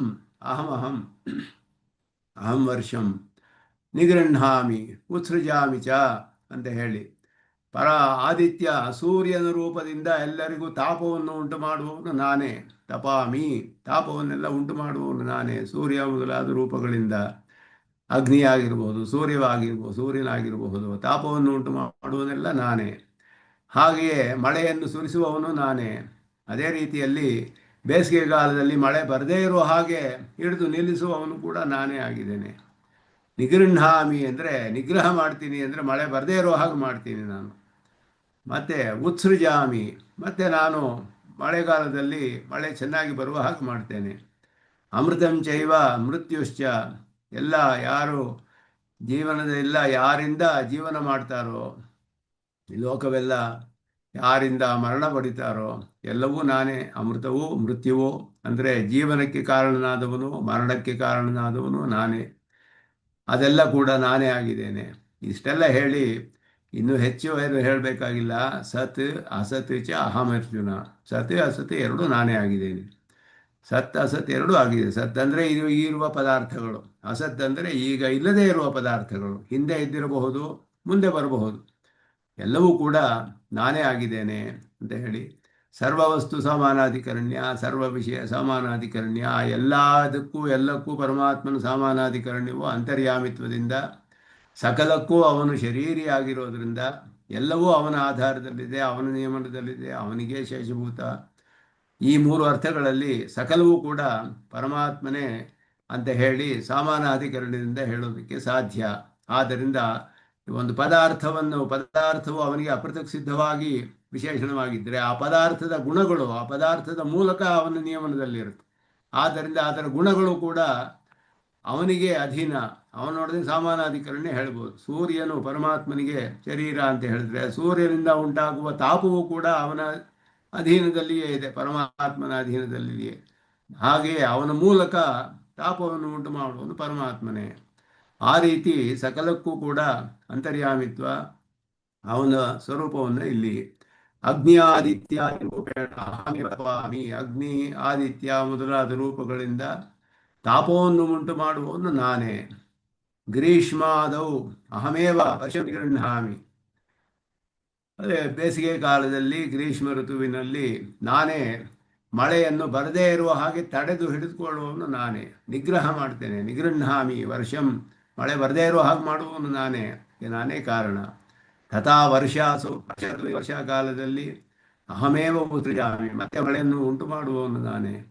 ಅಮೃತಂ ಚೈವ ಮೃತ್ಯುಶ್ಚ ಏನ ಜೀವತಿ ಲೋಕಃ, ಯಾರಿಂದ ಲೋಕವೆಲ್ಲ ಜೀವಿಸುತ್ತೋ ಅದು ಪರಮಾತ್ಮ. ಜೀವಾತು ಅಂತ ಶ್ರುತಿ ಹೇಳುತ್ತೆ ಋಗ್ವೇದ. ಇಂದ್ರ ಮೃಳ ಮಹ್ಯಂ ಜೀವಾತು ಮಿಚ್ಛ ಅಂತ ಹೇಳಿ ಜೀವನಕ್ಕೆ ಕಾರಣವಾದದ್ದು ಅದನ್ನು ನನಗೆ ಕೊಡು. ಪರಮಾತ್ಮನಿಗೆ ಪ್ರಾರ್ಥನೆ ಮಾಡೋದು ಜೀವಾತು ಅನ್ನುವ ಶಬ್ದ. ಅದು ಪರಮಾತ್ಮನು ಎಲ್ಲರಿಂದ ಯಾರಿಂದ ಜೀವಿಸುತ್ತೋ ಲೋಕವೆಲ್ಲ ಅವನು ನಾನೇ ಆಗಿದ್ದೇನೆ. ಏನಚ ಮ್ರಿಯತೆ, ಯಾರಿಂದ ಮರಣವನ್ನು ಹೊಂದಲ್ಪಡುತ್ತೋ, ಯಾರ ಕಾರಣದಿಂದ, ಅದು ಉಭಯಮೇವ, ಎಲ್ಲಕ್ಕೂ ಮೂಲ ಕಾರಣ ನಾನೇ ಅಂತ ಹೇಳ್ತಾರೆ. ಅದರಿಂದ ಎಲ್ಲರೊಡನೆ ಸಮಾನಾಧಿಕರಣ್ಯ ಪರಮಾತ್ಮನಿಗೆ ಎಲ್ಲವೂ ಕೂಡ ಶರೀರಾತ್ಮ ಭಾವದಿಂದಲೇ. ಕಿಮತ್ರ ಬಹುನೋಕ್ತೇನ, ಅಧಿಕವಾಗಿ ಹೇಳಿ ಇನ್ನೇನು ಹೇಳಕ್ಕೆ ಸಾಧ್ಯಪ್ಪ ಅರ್ಜುನ ನನ್ನ ವಿಷಯದಲ್ಲಿ, ನನ್ನ ಸ್ವರೂಪವನ್ನ. ಸದಸತ್ಯ ಅಹಮೇವ, ಸತ್ ಯತ್ ವರ್ತತೆ ಸದ್ಯದ್ವರ್ತತೆ, ಯಾವುದು ಇದೆಯೋ ಈಗ ಅದೆಲ್ಲವೂ ಕೂಡ ನಾನೇ. ಅಸತ್ ಯತ್ ಅತೀತಂ ಅನಾಗತಂಚ, ಅಸತ್ ಅಂತ ಹೇಳಿದ್ರೆ ಇಲ್ಲದೇ ಇರೋದು ಅಂದರೆ ಈಗ ಇಲ್ಲ, ಹಿಂದೆ ಇದ್ದಿತ್ತು, ಮುಂದೆ ಬರುತ್ತೆ. ಆದ್ದರಿಂದ ಈಗ ಇರುವ ಪದಾರ್ಥಗಳಾಗಲಿ, ಈಗ ಇಲ್ಲದೇ ಇರುವ ಪದಾರ್ಥ ಅಂದರೆ ಹಿಂದೆ ಇದ್ದಿದ್ದು ಮುಂದೆ ಬರುವಂಥದ್ದು ಎಲ್ಲವೂ ಕೂಡ ನಾನೇ. ಸರ್ವಾವಸ್ಥಾವಸ್ಥಿತ ಚಿದಜಿತ್ ವಸ್ತು ಶರೀರತೆಯ, ಇದುವೇ ಇಲ್ಲಿ ಪ್ರಧಾನವಾದ ಅರ್ಥ. ಎಲ್ಲದರೊಡನೆ ಸಮಾನಾಧಿಕರಣ್ಯ ಪರಮಾತ್ಮನಿಗೆ ಹೇಳಿರೋದು ಹೇಗೆ ಸರಿ ಹೋಗುತ್ತೆ. ಅದರಲ್ಲಿಯೂ ಅವನಿಗೆ ಅವ್ಯಯಂ, ಯಾವ ವಿಕಾರವೂ ಕೂಡ ಇಲ್ಲ ಅವನಿಗೆ ಅಂತ ಹೇಳಿರೋದು. ಹೇಗೆ ಅಂದರೆ ಸರ್ವಾವಸ್ಥಾವಸ್ಥಿತ ಚಿರ್ಚಿದ್ವಸ್ತು ಶರೀರತೆಯ, ಎಲ್ಲ ಅವಸ್ಥೆಗಳಲ್ಲಿಯೂ ಇರುವ ಚೇತನಾಚೇತನ ಪದಾರ್ಥಗಳು ಎಲ್ಲವೂ ಅವನಿಗೆ ಶರೀರವಾಗಿರುವುದರಿಂದ ತತ್ತತ್ ಪ್ರಕಾರ ಅವುಗಳನ್ನೆಲ್ಲ ಪ್ರಕಾರವಾಗಿ ಉಳ್ಳ ನಾನೇ ಎಲ್ಲವೂ ಆಗಿದ್ದೇನೆ. ಅಹಮೇವ ಸ್ಥಿತಃ ಇತ್ಯರ್ಥ. ಸರ್ವಂ ಕಲ್ವಿದಂ ಬ್ರಹ್ಮ ಅಂದರೆ ಇದುವೇ. ಸರ್ವಂ ಕಲ್ವು ಇದಂ ಬ್ರಹ್ಮ, ಎಲ್ಲ ಅವಸ್ಥೆಗಳಲ್ಲಿರುವ ಚಿದಚಿದ್ವಸ್ತು ಶರೀರವನ್ನಾಗಿ ಹೊಂದಿ ಆ ರೀತಿಯಾಗಿ ಎಲ್ಲವನ್ನು ತನ್ನ ಪ್ರಕಾರವಾಗಿ ಉಳ್ಳ ಅವನು ಪರಮಾತ್ಮನೇ ಇದ್ದಾನೆ ಎಲ್ಲೆಲ್ಲಿಯೂ ಅಂತ ಹೇಳಿ. ಏವಂ ಬಹುಧಾ ಪೃಥಕ್ತ್ವೇನ, ಇದಕ್ಕೆ ಮೊದಲನೇ ಶ್ಲೋಕದಲ್ಲಿ ಏಕತ್ವೇನ ಪೃಥಕ್ತ್ವೇನ ಬಹುಧಾ ವಿಶ್ವತೋಮುಖಂ, ಅದಕ್ಕೆ ಅನ್ವಯ ಮಾಡ್ತಾರೆ. ಈಗ ಅಲ್ಲಿಂದ ಆರಂಭಿಸಿದ್ದು ಇಲ್ಲಿ ಉಪಸಂಹಾರ, ಪರಮಾತ್ಮ ಸ್ವರೂಪವನ್ನು ಏಕತ್ವೇನ ಪೃಥಕ್ತ್ವೇನ ಬಹುಧಾ ವಿಶ್ವತೋಮುಖಂ ಹೇಳುವಾಗ ಬಹುಧಾ ಪೃಥಕ್ತ್ವೇನ ವಿಶ್ವತೋಮುಖಂ ಏಕತ್ವೇನ ಉಪಾಸತೆ ಅಂತ ಹೇಳಿದ್ರು. ಆ ಬಹುಧಾ ಪೃಥಕ್ತ್ವೇನ ವಿಶ್ವತೋಮುಖಂ ಹೇಗೆ ಅನ್ನೋದು ಈ ಎಲ್ಲ ಶ್ಲೋಕಗಳಲ್ಲಿ ಹೇಳಲ್ಪಟ್ಟಿತು. ವಿಶ್ವತೋಮುಖವಾಗಿ ಅನೇಕ ವಿಧಗಳಲ್ಲಿ ಹೇಳಿರುವವನು ಹೇಗೆ ಅಂತ ಹೇಳಿದ್ರೆ ಎಲ್ಲಕ್ಕೂ ಪ್ರಾಪ್ಯ ಸ್ಥಾನ, ಉತ್ಪತ್ತಿ ಸ್ಥಾನ, ಲಯಸ್ಥಾನ, ಉತ್ಪನ್ನವಾಗುವುದು, ಲಯವಾಗುವುದು ಎಲ್ಲವೂ ನಾನೇ. ಮಳೆ ಸುರಿಸುವವನಾಗಲಿ, ನಿಲ್ಲಿಸುವವನಾಗಲಿ, ತಾಪ ಉಂಟು ಮಾಡುವವನಾಗಲಿ ಸಕಲವೂ ಕೂಡ ನಾನೇ ಅಂತ ಹೇಳಿ ಇಲ್ಲಿ ಹೇಳ್ತಾ ಇರುವಂತಹದ್ದು ಇದು ಪೃಥಕ್ತ್ವ. ಲೋಕದಲ್ಲಿ ಕಂಡುಬರುವ ಪೃಥಕ್ತ್ವ ಅದು ಅತ್ಯಂತ ಅನೇಕವಾಗಿದೆ, ವಿಧವಾಗಿದೆ. ಬಹುಧಾ ಪೃಥಕ್ತ್ವಂ, ಅನೇಕ ವಿಧವಾಗಿ ಪೃಥಕ್ಕಾಗಿ ಬೇರೆ ಬೇರೆಯಾಗಿ ಇರುವುದು. ಏವಂ ಬಹುಧಾ ಪುನಃತ್ವೇನ ವಿಭಕ್ತ ನಾಮರೂಪಾವಸ್ಥಾ ನಾಮರೂಪಾವಸ್ಥಿತ ಕೃತ್ಸ್ನ ಜಗಚ್ಛರೀರತೆಯ. ವಿಭಕ್ತವಾದ ನಾಮರೂಪಗಳಿಂದ ಇರುವಂತಹ ಈ ಸಕಲ ಜಗತ್ತನ್ನು ಶರೀರವಾಗಿ ಉಳ್ಳವನಾಗಿ ತತ್ಪ್ರಕಾರ ಅವುಗಳನ್ನೆಲ್ಲ ಪ್ರಕಾರವಾಗಿ ಉಳ್ಳ ಪ್ರಕಾರಿ ನಾನೇ ಆಗಿದ್ದೇನೆ. ಅವೇವ ಅವಸ್ಥಿತ ಇತಿ ಏಕತ್ವೇನ ಏಕತ್ವಜ್ಞಾನೇನ ಒಬ್ಬನೇ ಪರಮಾತ್ಮ ಅನ್ನುವ ಜ್ಞಾನದಿಂದ ಅನುಸಂಧಾನಾಶ್ಚ ಮಾಂ ಉಪಾಸತೆ. ಈ ರೀತಿ ಅನುಸಂಧಾನ ಮಾಡಿ ನನ್ನನ್ನು ಉಪಾಸನೆ ಮಾಡ್ತಾರೆ ಭಕ್ತಿಯೋಗಿಗಳು. ಲೋಕದಲ್ಲಿರುವ ಎಲ್ಲ ನಾಮರೂಪ ವಿಭಾಗದಲ್ಲಿ ಅನಂತವಾದ ಪದಾರ್ಥಗಳು ಇದೆ, ಅನಂತವಾದ ವಿಷಯಗಳಿದೆ. ಎಲ್ಲವೂ ಕೂಡ ನನ್ನ ಅಧೀನದಲ್ಲಿದೆ, ನನ್ನ ನಿಯಮನದಲ್ಲಿದೆ, ನನಗೇ ಶೇಷಭೂತವಾಗಿತ್ತು. ಎಲ್ಲವೂ ನನಗೆ ಶರೀರವಾಗಿರುವುದರಿಂದ ಎಲ್ಲವೂ ನನ್ನ ಪ್ರಕಾರವೇ, ಎಲ್ಲವೂ ನನ್ನ ಪ್ರಕಾರವೇ ಆಗಿ ಅದಕ್ಕೆಲ್ಲ ಪ್ರಕಾರಿ ಆಗಿ ಶರೀರಿ ಆತ್ಮ ಆಗಿ ನಾನೇ ಎಲ್ಲವೂ ಇದ್ದೇನೆ ಅಂತ ಹೇಳಿ ಬಹುಧಾ ಪೃಥಗ್ವೇನ ಅವಸ್ಥಿತಂ ಏಕತ್ವೇನ ಉಪಾಸತೆ. ಒಬ್ಬನೇ ಆದ ಪರಮಾತ್ಮ ಅನ್ನೋ ರೀತಿಯಲ್ಲಿ ಎಲ್ಲವೂ ಪರಮಾತ್ಮನೇ, ಎಲ್ಲಕ್ಕೂ ಅಂತರ್ಯಾಮಿ ಆದವನು ಪರಮಾತ್ಮನೇ ಅಂತ ಉಪಾಸನೆ ಮಾಡ್ತಾರೆ ಭಕ್ತಿಯೋಗಿಗಳು ಅಂತ ಇಲ್ಲಿ ಅದನ್ನು ಉಪಸಂಹಾರ ಮಾಡುವಂತಹ ಶ್ಲೋಕ. ಏವಂ ಪ್ರಾಧಾನ್ಯದ ಇತಿ ವಕ್ಷ್ಯಮಾಣ ಪ್ರಕಾರೇಣ ಪ್ರಾಧಾನ್ಯತಃ ಪ್ರವಕ್ಷ್ಯಾಮಿ ಅಂತ ಮುಂದೆ 10ನೇ ಅಧ್ಯಾಯದಲ್ಲಿ ಬರುತ್ತೆ. ವಿಭೂತಿಯು ಯೋಗವು ಎಲ್ಲವನ್ನು ವಿಸ್ತಾರವಾಗಿ ಹೇಳು, ನನಗೆ ಎಷ್ಟು ಕೇಳಿದ್ರೂ ನನಗೆ ತೃಪ್ತಿಯೇ ಇಲ್ಲ ಅಂತ ಹೇಳಿ ಅರ್ಜುನನು ಕೇಳ್ತಾನವನ್ನ. ವಿಭೂತಿ ಯೋಗ ಎಲ್ಲವನ್ನು ಹೇಳು ಅಂತ ಹೇಳಿ ಪರಮಾತ್ಮ ಹೇಳ್ದ, ಅದಕ್ಕೆ ಒಂದು ಅಂತವೇ ಇಲ್ಲಪ್ಪ, ನನಗೆ ಪ್ರಧಾನವಾಗಿ ಯಾವುದು ಕೆಲವು ವಿಷಯಗಳನ್ನು ಹೇಳ್ತೀನಿ ಕೇಳು ಅಂತ ಹೇಳಿ ಅಲ್ಲಿ 10ನೇ ಅಧ್ಯಾಯದಲ್ಲಿ ಬರುತ್ತೆ. ಆ ರೀತಿ ಹೇಳಿದ ಪ್ರಕಾರ ಮುಂದೆ ಹೇಳಲ್ಪಡುವ ಪ್ರಕಾರ ಹೇಗಿದೆಯೋ ಹಾಗೆ ಲೋಕೆ ವಾಚ್ಯತೆಯ ಸರ್ವಶಬ್ದ ವಾಚ್ಯತ್ವ ಅನ್ನುವುದು ಪರಮಾತ್ಮನಿಗೆ. ಶರೀರವನ್ನು ಹೇಳುವ ಎಲ್ಲ ಶಬ್ದಗಳು ಶರೀರಿಯನ್ನು ಕೂಡ ತಿಳಿಸುತ್ತೆ. ಆದ್ದರಿಂದ ಶರೀರಿ ಪರ್ಯಂತವಾಗಿ ಶರೀರ ಶಬ್ದಗಳು ಅರ್ಥವನ್ನು ಹೊಂದಿದೆ. ಆದ್ದರಿಂದ ಈಗ ನಾನು ಅಹಂ ಅಂತ ಹೇಳಿದ್ರೆ ಶರೀರಕ್ಕೆ ಹೇಳೋದಿಲ್ಲ, ಶರೀರದ ಒಳಗಡೆ ಇರುವ ಆತ್ಮನಿಗೂ ಕೂಡ ಅದು ಅನ್ವಯಿಸುತ್ತೆ. ಶರೀರಕ್ಕೆ ಶರೀರದ ಒಂದು ಸ್ವರೂಪವೇ ಬೇರೆ, ಆತ್ಮನ ಸ್ವರೂಪವೇ ಬೇರೆ. ಆದರೂ ಅಹಂ ಅಂತ ಹೇಳಿದ್ರೆ ಶರೀರ ವಿಶಿಷ್ಟನಾದ ಆತ್ಮನವರೆಗೂ ಹೇಗೆ ಹೋಗುತ್ತೆ, ಆತ್ಮಕ್ಕೂ ಶರೀರಕ್ಕೂ ಅತ್ಯಂತ ವೈಲಕ್ಷಣ್ಯವಿದೆ. ಅದೇ ರೀತಿಯಲ್ಲಿ ಶರೀರಕ್ಕೂ ಆತ್ಮನಿಗೂ ಆತ್ಮನಾಗಿರುವ ಪರಮಾತ್ಮನವರೆಗೂ ಕೂಡ ಅದರಲ್ಲಿ ಅರ್ಥವಿದೆ. ಆಗ ಪರಮಾತ್ಮನಿಗೂ ಆತ್ಮನಿಗೂ ಕೂಡ ಅದೇ ರೀತಿ ವೈಲಕ್ಷಣ್ಯವಿದೆ. ಆದ್ದರಿಂದ 3 ಪದಾರ್ಥಗಳಲ್ಲಿಯೂ ಸ್ವರೂಪ ಸ್ವಭಾವಗಳಲ್ಲಿ ಅತ್ಯಂತ ವೈಲಕ್ಷಣ್ಯವಿದೆ. ಆದರೆ ಅಪೃಥಕ್ ಸಿದ್ಧವಾದ ವಿಶೇಷಣ ವಿಶೇಷ್ಯ ಭಾವದಿಂದ ಈ ಚೇತನಾಚೇತನಗಳೆಲ್ಲ ವಿಶೇಷಣಾಂಶ, ಚೇತನ ಆತ್ಮನಾದ ಪರಮಾತ್ಮ ವಿಶೇಷ್ಯ ಅಂಶ, ಅಂಶಾಂಶಿ ಭಾವ ಅಂತ ಹೇಳೋದು ಬ್ರಹ್ಮಸೂತ್ರದಲ್ಲಿ. ಅಂಶಃ ನಾನಾ ವ್ಯಪದೇಶಾತ್ ಅನ್ಯಥಾ ಚಾಪಿ ಅಂತ ಬಾತರಾಯಣರು ಹೇಳ್ತಾರೆ. ನಾನಾ ವ್ಯಪದೇಶಾತ್ ಅನ್ಯಥಾ ಚಾಪಿ, ಅನೇಕವು ಹೇಳಿದಲ್ಪಟ್ಟರಿಂದ ಇಲ್ಲದೇ ಇದ್ರು ಒಂದೇ ಅಂತ ಹೇಳಿದ್ರು ಕೂಡ, ಅನೇಕ ಅಂತ ಹೇಳಿದರು ಒಂದೇ ಅಂತ ಹೇಳಿದರು, ಹೇಗೆ ಹೇಳಿದ್ರು ಅಂಶವೇ ಜೀವಾತ್ಮನು ಅಂತ ಹೇಳಿದ್ರೆ ಅಂಶ ಅಂದರೆ ವಿಶೇಷಣಾಂಶ, ಇವನು ವಿಶೇಷ್ಯ ಅಂಶ. ಆ ರೀತಿ ಎಲ್ಲ ಶಬ್ದಗಳು ಕೂಡ ವಿಶೇಷ್ಯದವರೆಗೂ ಅರ್ಥವನ್ನು ಹೊಂದುತ್ತೆ. ವಿಶೇಷಣವನ್ನು ಹೇಳುವ ಶಬ್ದಗಳು ವಿಶೇಷ್ಯದವರೆಗೂ ಅರ್ಥವನ್ನು ಹೊಂದುತ್ತೆ.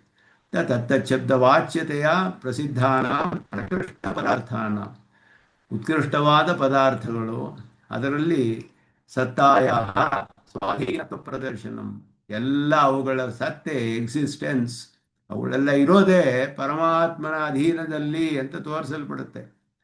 ಲೋಕದಲ್ಲಿ ಯಾವ ಶಬ್ದ ಹೇಳಲ್ಪಡುತ್ತೋ, ಯಾವ ಶಬ್ದಗಳಿಂದ ಯಾವ ಪದಾರ್ಥಗಳು ಪ್ರಸಿದ್ಧವಾಗಿದೆಯೋ ಆ ಎಲ್ಲ ಪದಾರ್ಥಗಳು ಕೂಡ ಅವುಗಳೆಲ್ಲ ಇರುವಿಕೆ ಪರಮಾತ್ಮನ ಅಧೀನದಲ್ಲಿಯೇ ಇದೆ ಅನ್ನೋದನ್ನು ತೋರಿಸೋಕ್ಕೋಸ್ಕರ. ಅಥ ಪ್ರವೃತ್ತಿಗಾದ ಉಚ್ಯತೆ. 10ನೇ ಅಧ್ಯಾಯದಲ್ಲಿ ಹೇಳುವಾಗ ವಿಭೂತಿಂಚ ಯೋಗಂಚ, ವಿಭೂತಿ ಅಂದರೆ ವಿಭೂತಿರ್ ಐಶ್ವರ್ಯಂ, ಪರಮಾತ್ಮನ ತನಗೆ ಸೇರಿದ ಪದಾರ್ಥಗಳು ಅಂತ ಹೇಳ್ತಾನೆ ಎಲ್ಲವನ್ನು. ಎಲ್ಲ ಸರ್ವಶಬ್ದ ವಾಚ್ಯತ್ವವು ಅಲ್ಲಿ ಹೇಳಲ್ಪಡುತ್ತೆ. ಅಲ್ಲಿ ಹೇಳಲ್ಪಡುವಾಗ ಅವುಗಳ ಸತ್ತೆ ಪರಮಾತ್ಮನ ಅಧೀನದಲ್ಲಿದೆ ಅಂತ ಹೇಳಲ್ಪಡುತ್ತೆ. ಇಲ್ಲಿ ಅವುಗಳ ಪ್ರವೃತ್ತಿಯು ಕೂಡ ಪರಮಾತ್ಮನ ಅಧೀನ ಅನ್ನೋದು ಇಲ್ಲಿ ಹೇಳಲ್ಪಡುತ್ತೆ. ಪ್ರವೃತ್ತಿ ತಾದಧೀನ್ಯಂ ಅನೇನ ಉಚ್ಯತೆ. ಪ್ರವೃತ್ತಿ ತಾದಧೀನ್ಯಂ, ತಾದಧೀನ್ಯ ಅಂದರೆ ತದಧೀನ, ಯಾವುದು ಅವನ ಅಧೀನದಲ್ಲಿದೆಯೋ ಇವುಗಳ ಎಲ್ಲ ಪ್ರವೃತ್ತಿಗಳು ಪರಮಾತ್ಮನ ಅಧೀನದಲ್ಲಿಯೇ ಇದೆ ಅನ್ನೋದನ್ನು ತಪಾಮಿ ಅಹಂ ಅಹಂ ವರ್ಷಂ ನಿಗೃಹಾಮಿ ಉತ್ಸೃಜಾಮಿ ಚ. ಈ ಶ್ಲೋಕಗಳಿಂದ ಇದು ಹೇಳಲ್ಪಟ್ಟಿದೆ. ಪ್ರವೃತ್ತಿಯು ಕೂಡ, ಅವುಗಳ ಪ್ರವೃತ್ತಿಯು ಕೂಡ ನನ್ನ ಅಧೀನದಲ್ಲಿಯೇ ಇದೆ. ಪದಾರ್ಥಗಳು ಅವುಗಳ ಸತ್ತೆ ನನ್ನ ಅಧೀನ, ಅವುಗಳ ಪ್ರವೃತ್ತಿಯು ಕೂಡ ನನ್ನ ಅಧೀನ. ಅದೇ ಸ್ವಾಧೀನ ತ್ರಿವಿಧ ಚೇತನಾಚೇತನ ಸ್ವರೂಪ ಸ್ಥಿತಿ ಪ್ರವೃತ್ತಿ ಭೇದಂ ಅಂತ ಹೇಳಿ ಪರಮಾತ್ಮನ ಲಕ್ಷಣವನ್ನು ಯಾಮನಾಚಾರ್ಯರು ಹೇಳಿದ್ದು ಇದು ಈ ಶ್ಲೋಕಗಳಲ್ಲಿ ವಿಸ್ತಾರವಾಗಿ. ಉಪಬ್ರಹ್ಮಣ ಅಂದರೆ ಇದುವೇ ಶ್ರುತಿಯಲ್ಲಿ ಹೇಳುವ ಅರ್ಥಗಳಲ್ಲೆಲ್ಲ ವಿಸ್ತಾರವಾಗಿ ಹೇಳಲ್ಪಡುತ್ತೆ. ಇಲ್ಲಿ ಪರಮಾತ್ಮನು ತಾನೇ ನೇರವಾಗಿ ತನ್ನ ಸ್ವರೂಪವನ್ನು ಉಪಬ್ರಹ್ಮಣ ಮಾಡ್ತಾ ಇರುವಂತಹ ಭಾಗ. ಸ್ವರೂಪತಃ ತಾಪಹೇತುತ್ವ ಅಭಾವಾತ್, ಸ್ವರೂಪತಃ ತಾಪಹೇತುತ್ವ ಅಭಾವಾತ್ ವಿಶಿಷ್ಟೆ ತದ್ದರ್ಶಯತಿ. ಇಲ್ಲಿ ಅಜ್ಞಾದಿತ್ಯಾದಿ ಸ್ವರೂಪತಃ ತಾಪಹೇತುತ್ವ ಅಭಾವಾತ್. ಪರಮಾತ್ಮನ ಸ್ವರೂಪ ನಮಗೆ ತಾಪವನ್ನು ಉಂಟು ಮಾಡಲ್ಲ. ಪರಮಾತ್ಮನ ಸ್ವರೂಪ ಹೇಗೆ ಅಂದರೆ ಆನಂದೋ ಬ್ರಹ್ಮ ಅಂತ ಶ್ರುತಿ ಹೇಳುತ್ತೆ. ಸತ್ಯಂ ಜ್ಞಾನಮನಂತಂ ಬ್ರಹ್ಮ, ಆನಂದೋ ಬ್ರಹ್ಮ, ಆನಂದ ಸ್ವರೂಪ, ಅತ್ಯಂತ ಅನುಕೂಲವಾದದ್ದು. ಆನಂದ ಅಂದರೆ ಅನುಕೂಲ, ಅತ್ಯಂತ ಅನುಕೂಲ. ಅದಕ್ಕಿಂತ ಅನುಕೂಲವಾದ ಒಂದು ಪದಾರ್ಥವಿಲ್ಲ. ಅಂತಹ ಅನುಕೂಲ ಸ್ವಭಾವ ಪರಮಾತ್ಮ ತಾಪವನ್ನು ಉಂಟು ಮಾಡೋದಿಲ್ಲ. ಆದ್ದರಿಂದ ಅದಕ್ಕೆ ತಾಪಹೇತುತ್ವ ಅಭಾವಾತ್ ಸ್ವರೂಪತಃ, ಪರಮಾತ್ಮನಿಗೆ ಸ್ವರೂಪತಃ ತಾಪ ಉಂಟು ಮಾಡೋದಿಲ್ಲ ಅವನು. ಆದ್ದರಿಂದ ತಾಪ ಉಂಟು ಮಾಡುವ ಪದಾರ್ಥಕ್ಕೆ ಅಂತರ್ಯಾಮಿಯಾಗಿದ್ದಾನೆ. ಆದ್ದರಿಂದ ಆ ತಾಪವು, ಆ ಪದಾರ್ಥದ ಮೂಲಕ ತಾಪವನ್ನು ಉಂಟು ಮಾಡುವವನು ಅವನೇ ಲೋಕದಲ್ಲಿ. ಆದ್ದರಿಂದ ಆ ರೀತಿ ಅರ್ಥ ಇಲ್ಲಿ ವಿಶಿಷ್ಟವಾದ ಹೇತುತ್ವ ಅಭಾವಾತ್ ವಿಶಿಷ್ಟೇ ತದ್ದರ್ಶಯತಿ. ವಿಶಿಷ್ಟವಾದಿರಲಿ ಅಂದರೆ ತಾಪ ವಿಶಿಷ್ಟವಾದ ಅಗ್ನಿ ನಾನೇ ಆಗಿದ್ದೇನೆ ಅಂತ ಹೇಳಿ. ತಪಾಮಿ ಅಹಂ ಅಂತ ಹೇಳಿದ್ರೆ ಅಗ್ನಿಯ ಮೂಲಕ ತಾಪವನ್ನು ಉಂಟು ಮಾಡ್ತೀನಿ. ನನ್ನ ಸ್ವರೂಪ ತಾಪವನ್ನು ಉಂಟು ಮಾಡೋದಿಲ್ಲ, ಆದರೆ ನನ್ನಿಂದ ಸೃಷ್ಟವಾದ ಅಗ್ನಿ ತಾಪವನ್ನು ಉಂಟು ಮಾಡುತ್ತೆ. ಅದಕ್ಕೆಲ್ಲ ಕಾರಣ ಲೋಕದಲ್ಲಿ ಈ ರೀತಿ ಭೋಗಸ್ಥಾನಗಳು ಚೇತನರಿಗೆಲ್ಲ ಅವುಗಳ ಕರ್ಮ ಅನುಭವಕ್ಕೆ ಫಲಗಳನ್ನು ಕೊಡಬೇಕಾದ್ರೆ ಈ ರೀತಿ ಪದಾರ್ಥಗಳನ್ನೆಲ್ಲ ಸೃಷ್ಟಿ ಮಾಡ್ತಾನೆ ಪರಮಾತ್ಮ. ಕರ್ಮಗಳಿಗೆಲ್ಲ ಬೇರೆ ಬೇರೆ ಕಾರಣಗಳಿಗೋಸ್ಕರ ಅವುಗಳಿಗೆ ಆಯಾ ಒಂದು ಗುಣಗಳು ಉಂಟಾಗುತ್ತೆ. ಆದಿಶಬ್ದೇನ ಅಜ್ಞಾನಿ ತಪ್ತ ದ್ರವ್ಯ ವಿವಕ್ಷ, ಎಲ್ಲ ಬಿಸಿಯನ್ನು ಉಂಟು ಮಾಡುವಂತಹ ಪದಾರ್ಥಗಳು, ತಾಪವನ್ನು ಉಂಟು ಮಾಡುವ ಪದಾರ್ಥಗಳೆಲ್ಲ. ಏಕವೇದನ ವ್ಯವಸ್ಥಾ ವರ್ಷಾಸ್ಮಿತಿ. ಯಾಕೆಂದ್ರೆ ನಾನೇ ವರ್ಷಂ ನಿಗೃಹಾಮಿ ಉತ್ಸೃಜಾಮಿ, ಮಳೆಯನ್ನು ಬರೆಸ್ತೇನೆ ನಿಲ್ಲಿಸ್ತೇನೆ ಅಂತ ಹೇಳಿದ್ರೆ ಉಂಟಾಗುವ ಮಳೆ ಸುರಿಯೋದು ಕೂಡ ಮಳೆ ನಿಲ್ಲೋದು ಏಕಕಾಲದಲ್ಲಿ ಆಗಕ್ಕೆ ಸಾಧ್ಯವಿಲ್ಲ, ವಿರೋಧ ಬರುತ್ತೆ. ಕಾಲಭೇದದಿಂದ ಒಂದು ಕಾಲದಲ್ಲಿ ಮಳೆಯನ್ನು ಸುರಿಸ್ತೇನೆ, ಇನ್ನೊಂದು ಕಾಲದಲ್ಲಿ ಮಳೆ ಬರದೇ ಇರೋ ಹಾಗೆ ಮಾಡ್ತೇನೆ. ಅದು ಯಾವುದು ಗ್ರೀಷ್ಮ ಋತು ವರ್ಷ ಋತು, ಒಂದು ಕಾಲದಲ್ಲಿ ಮಳೆ ಬರುತ್ತೆ, ಕಾಲಭೇದದಿಂದ ವಿರೋಧವಿಲ್ಲ ಇಲ್ಲಿ ಅನ್ನೋದು. ಯಾಕೆ ಅಂದರೆ ಎರಡನ್ನೂ ಒಬ್ಬನೇ ಮಾಡ್ತಾ ಇದ್ದಾನೆ. ಮಳೆ ಸುರಿಸೋವನು ನಾನೇ, ನಿಲ್ಲಿಸೋವನು ನಾನೇ ಅಂದರೆ ಏಕಕಾಲದಲ್ಲಲ್ಲ, ಬೇರೆ ಬೇರೆ ಕಾಲದಲ್ಲಿ ಅಂತ ಅರ್ಥ.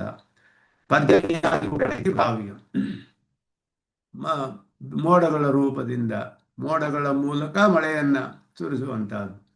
ಏವಂ ವಿಗ್ರಾಹ್ಯ, ಎಲ್ಲ ಸೂರ್ಯನ ಕಿರಣಗಳು ಮೊದಲಾದದ್ದು. ಅಹಂ ಕೃತುರಹಂ ಮುಂದೆ ಹೇಳಲ್ಪಡುತ್ತೆ ಉಪಕ್ರಮ್ಯ, ಇಲ್ಲಿ ಹೇಳಲ್ಪಟ್ಟಿದ್ದು ಅಹಂ ಕೃತುರಹಂ ಯಜ್ಞ ಅಂತ ಆರಂಭಿಸಿದ್ದದ್ದು. ಅದರಲ್ಲಿ ಅಧಿಯಜ್ಞ ಅಧಿ ಪ್ರಜಾ ಅಧಿವೇದ ಅಧ್ಯಾತ್ಮ ಅಧಿದೇವತ ವಿವಕ್ಷ ಇತಿ ಕೇಚಿತ್. ಕೆಲವರು ಹೀಗೆ ಹೇಳ್ತಾರೆ, ಅದು ಕೂಡ ಹೇಳ್ಬೋದು. ಕೆಲವು ಅಧಿಯಜ್ಞವ ಅರ್ಥಾತರಲ್ಲಿ ಇದೆ. ಕ್ರತುಹು ಯಜ್ಞ ಮೊದಲಾದದ್ದೆಲ್ಲ ಹೇಳಲ್ಪಟ್ಟಿರುವುದು ಒಂದು ಶ್ಲೋಕದಲ್ಲಿ, ಅದು ಅಧಿಯಜ್ಞ ಪರವಾಗಿ ಹೇಳಲ್ಪಟ್ಟಿತ್ತು. ಆ ಶ್ಲೋಕಗಳೆಲ್ಲ ಯಾವ್ಯಾವ ಶ್ಲೋಕಗಳು ಬರುತ್ತೆ ಅಂದರೆ ಅದನ್ನು ಮೊದಲಿಂದ ನಾವು ನೋಡಿದ್ರೆ ಇದುವರೆಗೂ ಬಂದ ಪರಮಾತ್ಮನ ಸ್ವರೂಪದ ಶ್ಲೋಕಗಳಲ್ಲಿ ಆರಂಭದಿಂದ ಆರಂಭಿಸಿದಾಗ ಪರಮಾತ್ಮನು ಅಹಂ ಕ್ರತುರಹಂ ಯಜ್ಞ ಸ್ವಧಾಹಂ ಅಹಮೌಷಧಂ ಮಂತ್ರೋಹಂ ಅಹಮೇವಾಜ್ಯಂ ಅಹಮಗ್ನಿ ಅಹಂ ಹುತಂ, ಇದೆಲ್ಲ ಯಜ್ಞಕ್ಕೆ ಸಂಬಂಧಿಸಿದ ವಿಷಯಗಳು. ಅಧಿಯಜ್ಞ ಅಂತ ಹೇಳಲ್ಪಡುತ್ತೆ, ಯಜ್ಞಂ ಅಧಿಕೃತ್ಯ ಅಂತ ಹೇಳಿ. ಆ ಯಜ್ಞಕ್ಕೆ ಸಂಬಂಧಿಸಿದ ವಿಷಯಗಳೆಲ್ಲ ನಾನೇ ಅಂತ ಹೇಳಲ್ಪಟ್ಟು ಮೊದಲು. ಅದಾದ ಮೇಲೆ ಪಿತಾಹಮಸ್ಯ ಜಗತಃ ಮಾತಾ ಧಾತ ಪಿತಾಮಹ, ಇದೆಲ್ಲ ಅಧಿಪ್ರಜಾ ಅಂತ ಹೇಳಲ್ಪಡುವುದು. ಪ್ರಜೆಗಳು ಅಲ್ಲಿ ಎಲ್ಲ ಪಿತಾ ಮಾತಾ ಮೊದಲಾದದ್ದೆಲ್ಲ ಹೇಳಲ್ಪಟ್ಟಿತು. ಅದಾದ ಮೇಲೆ ಅಧಿವೇದ ಹೇಳುವಾಗ ವೇದ್ಯಂ ಪವಿತ್ರಮೋಂಕಾರ ಋಕ್ಸಾಮೇಜುರೇವಚ, ಇದು ಅಧಿವೇದ. ಇದೇ ಅಧ್ಯಾತ್ಮ, ಅಧಿದೈವತ, ಇದೆಲ್ಲವೂ ಕೂಡ ಇಲ್ಲಿ ಹೇಳಲ್ಪಟ್ಟಿದೆ. ಇಲ್ಲಿ ಹೇಳುವಾಗ ತಪಾಮಿ ಅಹಮಹಂ ಮೊದಲಾದದ್ದೆಲ್ಲ ಈ ರೀತಿಯ ಅರ್ಥವನ್ನು, ಅಧಿದೈವತ ದೇವತೆಗಳು ಆ ರೀತಿಯ ಆ ಅರ್ಥದಲ್ಲಿ ಎಲ್ಲ ಕೂಡ ನಾನೇ ಅಂತ ಹೇಳುವಂತಹ ಈ ಅರ್ಥಗಳೆಲ್ಲ ಇದರಲ್ಲಿ ನಾವು ಗತಿರ್ಭರ್ತ, ಪ್ರಭು ಸಾಕ್ಷಿ, ನಿವಾಸ ಶರಣಂ ಸುಹೃತ್ ಎಲ್ಲ ಆಧ್ಯಾತ್ಮ ಅರ್ಥಗಳು. ಇದೆಲ್ಲ ಪ್ರಭವ ಪ್ರಲಯ ಸ್ಥಾನಂ ನಿಧಾನಂ ಬೀಜಮವ್ಯಯಂ, ಇದೆಲ್ಲ ಕೂಡ ತಪಾಮ್ಯಹಮಹಂ ಅದು ಅಂತೆಲ್ಲ ಹೇಳೋದೆಲ್ಲ ಅಧಿದೈವತ, ಎಲ್ಲ ಆದಿತ್ಯ ದೇವತೆಗಳು ಅವುಗಳ ಮೂಲಕ ಎಲ್ಲ ಮಾಡುವಂತಹದ್ದು ಅಂತ ಅರ್ಥ. ಇದೆಲ್ಲವೂ ಕೂಡ ಈ ಎಲ್ಲ ವಿಷಯಗಳು ಇದುವರೆಗೂ ಪರಮಾತ್ಮನ ವಿಷಯದಲ್ಲಿ ಹೇಳಲ್ಪಟ್ಟಿತು. ಅರ್ಥ ಸಾಧಕ ಬಾಧಕ ರೂಪೇಣ ಸಂಖ್ಯೆ ಉಚಿತೆ. ಯಾವುದು ಈಗ ಎರಡನೇ ಪಾದದಿಂದ ಈ ಶ್ಲೋಕದಲ್ಲಿ ಅಮೃತಂ ಚೈವ ಮೃತ್ಯುಶ್ಚ ಸದಸಚ್ಚ ಸಾಧಕ ಮತ್ತೆ ಬಾಧಕ ಆ ರೂಪವಂತ ಸಂಗ್ರಹವಾಗಿ ಮೃತಿ ಕಾರಣ ಮೃತ್ಯು ಶಬ್ದ ಸಹಪ್ರಯೋಗ ಪ್ರತಿಬಂಧಕ ಮಾತ್ರ ವಿಷಯ ಅಯಂ ಅಮೃತ ಶಬ್ದ ವಿಷಯನ ಸಹ ಪಠಿತವ್ಯಂ. ಅಮೃತ ಸಹ ಪಾಠ ಇಲ್ಲಿ ಸ್ವಾಮಿ ದೇಶಿಕನ್ ವಿವರಿಸ್ತಾರೆ. ಇಲ್ಲಿ ಭಾಷಿಕಾರರು ಮಾಡಿರೋ ವ್ಯಾಖ್ಯಾನ ಹೇಗೆ ಸರಿಗಿದೆ ಅಂತ ಹೇಳ್ಬಿಟ್ಟು ಅಮೃತ ಸಹ ಪಾಠ ಮೃತ್ಯು ಅಯುಕ್ತಂ ಇದೆ ಅಭಿಪ್ರಾಯೇಣ ಏನ ಅಂತ ಹೇಳಿ, ಇಲ್ಲಿ ಅಮೃತ ಮತ್ತು ಮೃತ್ಯು ಅಂತ ಎರಡು ಶಬ್ದಗಳಲ್ಲಿದೆ. ಇಲ್ಲಿ ಅಮೃತ ಮೃತ್ಯು, ಅಮೃತಂ ಚೈವ ಮೃತ್ಯುಶ್ಚ. ಅಮೃತ ಶಬ್ದಕ್ಕೆ ಬೇಕಾದಷ್ಟು ಅರ್ಥವಿದೆ. ಅಮೃತ ಅಂತ ಹೇಳಿದ್ರೆ ಸಮುದ್ರ ಮಥನ ಮಾಡಿ ಬಂತಲ್ಲ ಅಮೃತ ಅನ್ನೋ ಪದಾರ್ಥ, ಅದನ್ನು ಕುಡಿದು ದೇವತೆಗಳೆಲ್ಲ ಎಲ್ಲರೂ ಅಮರರಾದರು ಅಂತ ಹೇಳೋದು, ಆ ಅಮೃತಕ್ಕೂ ಹೇಳ್ಬೋದು ಅಮೃತ ಶಬ್ದ. ಅಥವಾ ಅಮೃತ ಅನ್ನೋದು ಸಾಕ್ಷಾತ್ ಮೋಕ್ಷ ಅನ್ನುವ ಅರ್ಥ ಹೇಳ್ಬೋದು. ಈ ರೀತಿ ಅರ್ಥಗಳೆಲ್ಲ ಅಮೃತ ಶಬ್ದಕ್ಕೆ ಸಾಧ್ಯ. ಆದರೆ ಇಲ್ಲಿ ಮೃತ್ಯು ಶಬ್ದದೊಡನೆ ಹೇಳಲ್ಪಟ್ಟಿದೆ. ಅಮೃತಂ ಚ ಏವ ಮೃತ್ಯುಶ್ಚ, ಅಮೃತಂ ಮೃತ್ಯುಶ್ಚ ಅಂತ ಹೇಳಿರೋದ್ರಿಂದ ಮೃತ್ಯು ಶಬ್ದದೊಡನೆ ಮಾಡಿರುವ ಅಮೃತ ಶಬ್ದಕ್ಕೆ ಅದಕ್ಕೆ ಸಂಬಂಧಿಸಿದಂತೆ ಅರ್ಥ ಮಾಡುವುದು ಉಚಿತವಾದದ್ದು ಅಂತ ಹೇಳೋದ್ರಿಂದ ಇಲ್ಲಿ ಹೇಳುವಾಗ ಅಮೃತ ಮೃತ್ಯು ಶಬ್ದಕ್ಕೆ ಏನ ಜೀವತಿ ಲೋಕಃ ಏನ ಚ ಮ್ರಿಯತೆ. ಮೃತ್ಯು ಶಬ್ದ ಪ್ರಸಿದ್ಧವಾಗಿದೆ, ಮರಣಕ್ಕೆ ಕಾರಣವಾದದ್ದು ಅಂತ ಹೇಳಿ. ಆದ್ದರಿಂದ ಮರಣಕ್ಕೆ ಕಾರಣವಾದಕ್ಕೆ ವಿರುದ್ಧವಾದದ್ದು ಅಮೃತ ಶಬ್ದದಿಂದ ಜೀವನಕ್ಕೆ ಕಾರಣವಾದದ್ದು ಅನ್ನೋದು ಅರ್ಥ ಮಾಡಿರೋದು ಅತ್ಯಂತ ಉಚಿತವಾಗಿದೆ ಅನ್ನೋದನ್ನು ತೋರಿಸ್ತಾರೆ ಇಲ್ಲಿ. ಯಾಕೆ ಅಂದರೆ ಅಲ್ಲಿ ಅಮೃತ ಅಂತ ಹೇಳುವಾಗ ದೇವತೆಗಳು ಮಥನ ಮಾಡಿ ತೆಗೆದ ಅಮೃತ ಅಂತ ಹೇಳಿದರೆ, ದೇವಾಸುರರು ಸಮುದ್ರ ಮಥನ ಮಾಡಿ ತೆಗೆದ ಅಮೃತ ಮಾಡಿದರೆ ವಿಷದ ಜೊತೆ ಹೇಳಬೇಕಾಗಿತ್ತು, ವಿಷ ಅಮೃತ ಅಂತ ಹೇಳಿ. ಇಲ್ಲಿ ಮೃತ್ಯು ಅಮೃತ ಅಂತ ಶಬ್ದ. ಮೃತ್ಯು ಶಬ್ದವು ಪ್ರಸಿದ್ಧವಾಗಿರೋದು ಮರಣಕ್ಕೆ ಕಾರಣವಾದದ್ದು, ಅದರ ಅರ್ಥದಲ್ಲಿ ಇಲ್ಲಿ ಹೇಳಿರೋದ್ರಿಂದ ಇಲ್ಲಿ ಅದನ್ನು ಮರಣವನ್ನು ತಡೆಯುವುದಕ್ಕೆ ಕಾರಣವಾದದ್ದು ಜೀವನಕ್ಕೆ ಕಾರಣವಾದದ್ದು. ಆದ್ದರಿಂದ ಮೃತಿ ಪ್ರತಿಬಂಧಕ ಮಾತ್ರ ವಿಷಯ. ಮರಣವನ್ನು ತಡೆಯೋದು ಯಾವುದು ಅಂದರೆ ಜೀವನಕ್ಕೆ ಕಾರಣವಾದದ್ದು. ಅಂದ ಅಮೃತ ಶಬ್ದಕ್ಕೆ ಆ ರೀತಿ ಅರ್ಥ ಮಾಡಿದ್ದಾರೆ ಅನ್ನೋದನ್ನು ಇಲ್ಲಿ ತಿಳಿಸ್ತಾರೆ. ತ್ರೈಲೋಕ್ಯವರ್ತಿ ಸರ್ವಸಂಗ್ರಹೇಣ ಉಪಸಂಹಾರ ಪರತಾಂ ದರ್ಶಯತಿ.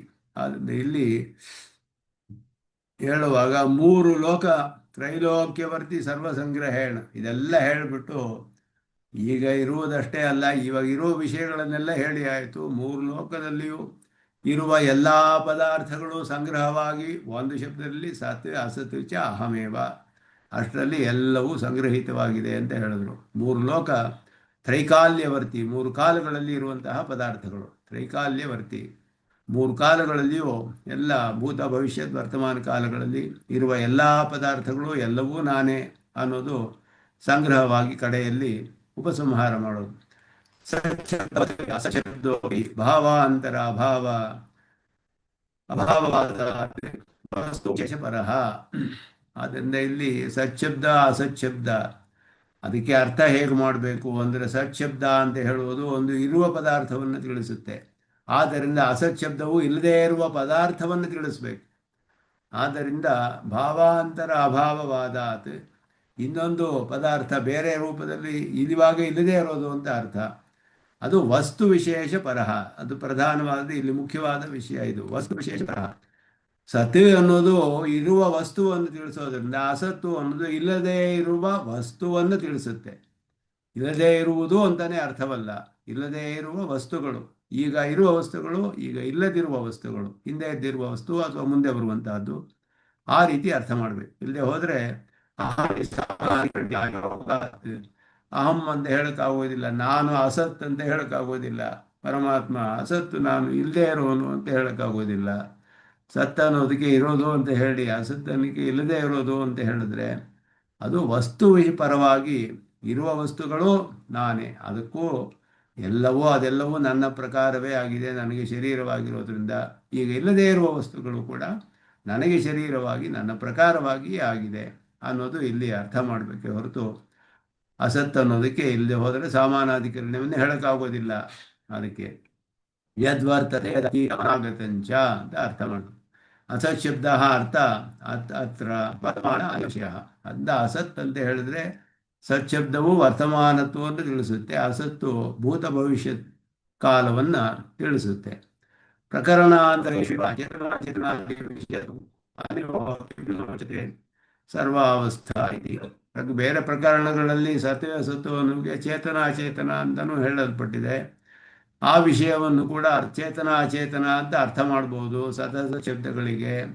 ಹಾಗೆ ಯಾಕೆ ಅರ್ಥ ಮಾಡಲಿಲ್ಲ ಅಂತ ಹೇಳಿದ್ರೆ ಇಲ್ಲಿ ಹೇಳಿದ್ರೆ ಎಲ್ಲ ಅವಸ್ಥೆಗಳಲ್ಲಿಯೂ ಸರ್ವಾವಸ್ಥಾ ಅವಸ್ಥಿತ ಚಿರಚಿದ್ ವಸ್ತು ಶರೀರತೆಯ ತತ್ತತ್ ಪ್ರಕಾರ ಅಹಮೇವ ಅವಸ್ಥಿತ ಅನ್ನೋದು ಇಲ್ಲಿ ಹೇಳಿರೋದ್ರಿಂದ ಎಲ್ಲ ಅವಸ್ಥೆಗಳಲ್ಲಿಯೂ ಇರುವ ಎಲ್ಲ ಪದಾರ್ಥಗಳು ಸರ್ವಸ್ಯ ಭಗವದಾತ್ಮಕವಾಗಿ ಪ್ರಕೃತಂ, ಇದುವೇ ಮುಖ್ಯವಾದ, ಎಲ್ಲವೂ ಭಗವದಾತ್ಮಕವೇ ಅಂತ ಇಲ್ಲಿ ಪರಮಾತ್ಮನು ಹೇಳ್ತಾ ಇರುವಂತಹದ್ದು.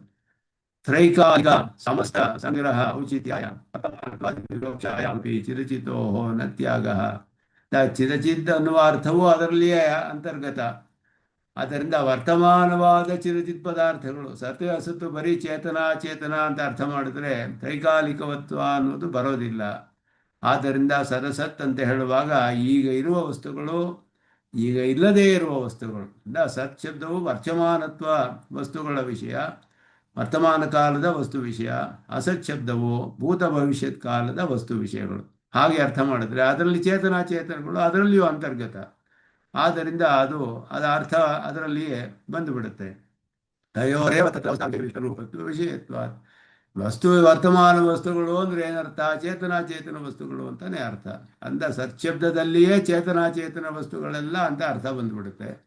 ಅಸತ್ ಶಬ್ದದಲ್ಲಿ ಭವಿಷ್ಯತ್ತು ಮತ್ತು ಭೂತಕಾಲದಲ್ಲಿ ಇದ್ದ ಚೇತನಾಚೇತನ ವಸ್ತುಗಳು ಅಂತ ಅರ್ಥ ಬರುತ್ತೆ. ಆದ್ದರಿಂದ ಅದರಲ್ಲಿ ಹೀಗೆ ಅರ್ಥ ಮಾಡುವುದು ಉಚಿತವಾದದ್ದು. ಅಥವಾ ಸರ್ವ ಇತ್ಯಾದಿ ಕೃತ್ಸ್ನ ವಾಕ್ಯಾರ್ಥ ಸರ್ವಂ ಅಂತ ಹೇಳುವಾಗ ಸರಸಚ್ಚಾಹಂ ಅರ್ಜುನ ಅಂತ ಹೇಳುವಾಗ ಎಲ್ಲ ಸರ್ವ ಅವಸ್ಥಿತ ಅನ್ನುವಾಗ ಇಲ್ಲಿವರೆಗೂ ಹೇಳಿದ ಎಲ್ಲವೂ ಕೂಡ ಅನ್ನೋದನ್ನು ಅರ್ಥ ಮಾಡಬಹುದು. ಸರ್ವತಾದೀತ ಉಪಾಸನೆಯನ್ನು ಸಂಗಮಯತಿ. ಈಗ ಯಾಕೆ ಇಷ್ಟೆಲ್ಲ ಹೇಳಬೇಕು ಪರಮಾತ್ಮ? ಎಲ್ಲವೂ ನನ್ನ ಅಧೀನದಲ್ಲಿ ಅಂತ ಹೇಳಿದ್ರೆ ಏಕತ್ವೇನ ಪೃಥಕ್ತ್ವೇನ ಬಹುಧಾ ವಿಶ್ವತೋಮುಖಂ ಅಂತ ಹೇಳುವಾಗ ಆ ರೀತಿ ಉಪಾಸನೆ ಮಾಡೋದು ಹೇಗೆ ಅನ್ನೋದನ್ನ ಪರಮಾತ್ಮ ವಿವರವಾಗಿ ಹೇಳ್ತಾ ಇರೋದನ್ನು ಇಲ್ಲಿ. ಆದ್ದರಿಂದ ಆ ಉಪಾಸನೆಯೊಡನೆ ಅದರ ಒಂದು ಸಂಗತಿ ಉಪಾಸನೆಯೊಡನೆ ಮುಳಿಯುತ್ತೆ. ಈ ರೀತಿಯಾಗಿ ನನ್ನನ್ನು ಉಪಾಸನೆ ಮಾಡ್ತಾರೆ ಅಂದ್ರೆ ಆ ರೀತಿ ಅದನ್ನು ಇಲ್ಲಿ ಪ್ರಕೃತ ಉಪಾಸನೆಯನ್ನು ಸಂಗಮಯತಿ.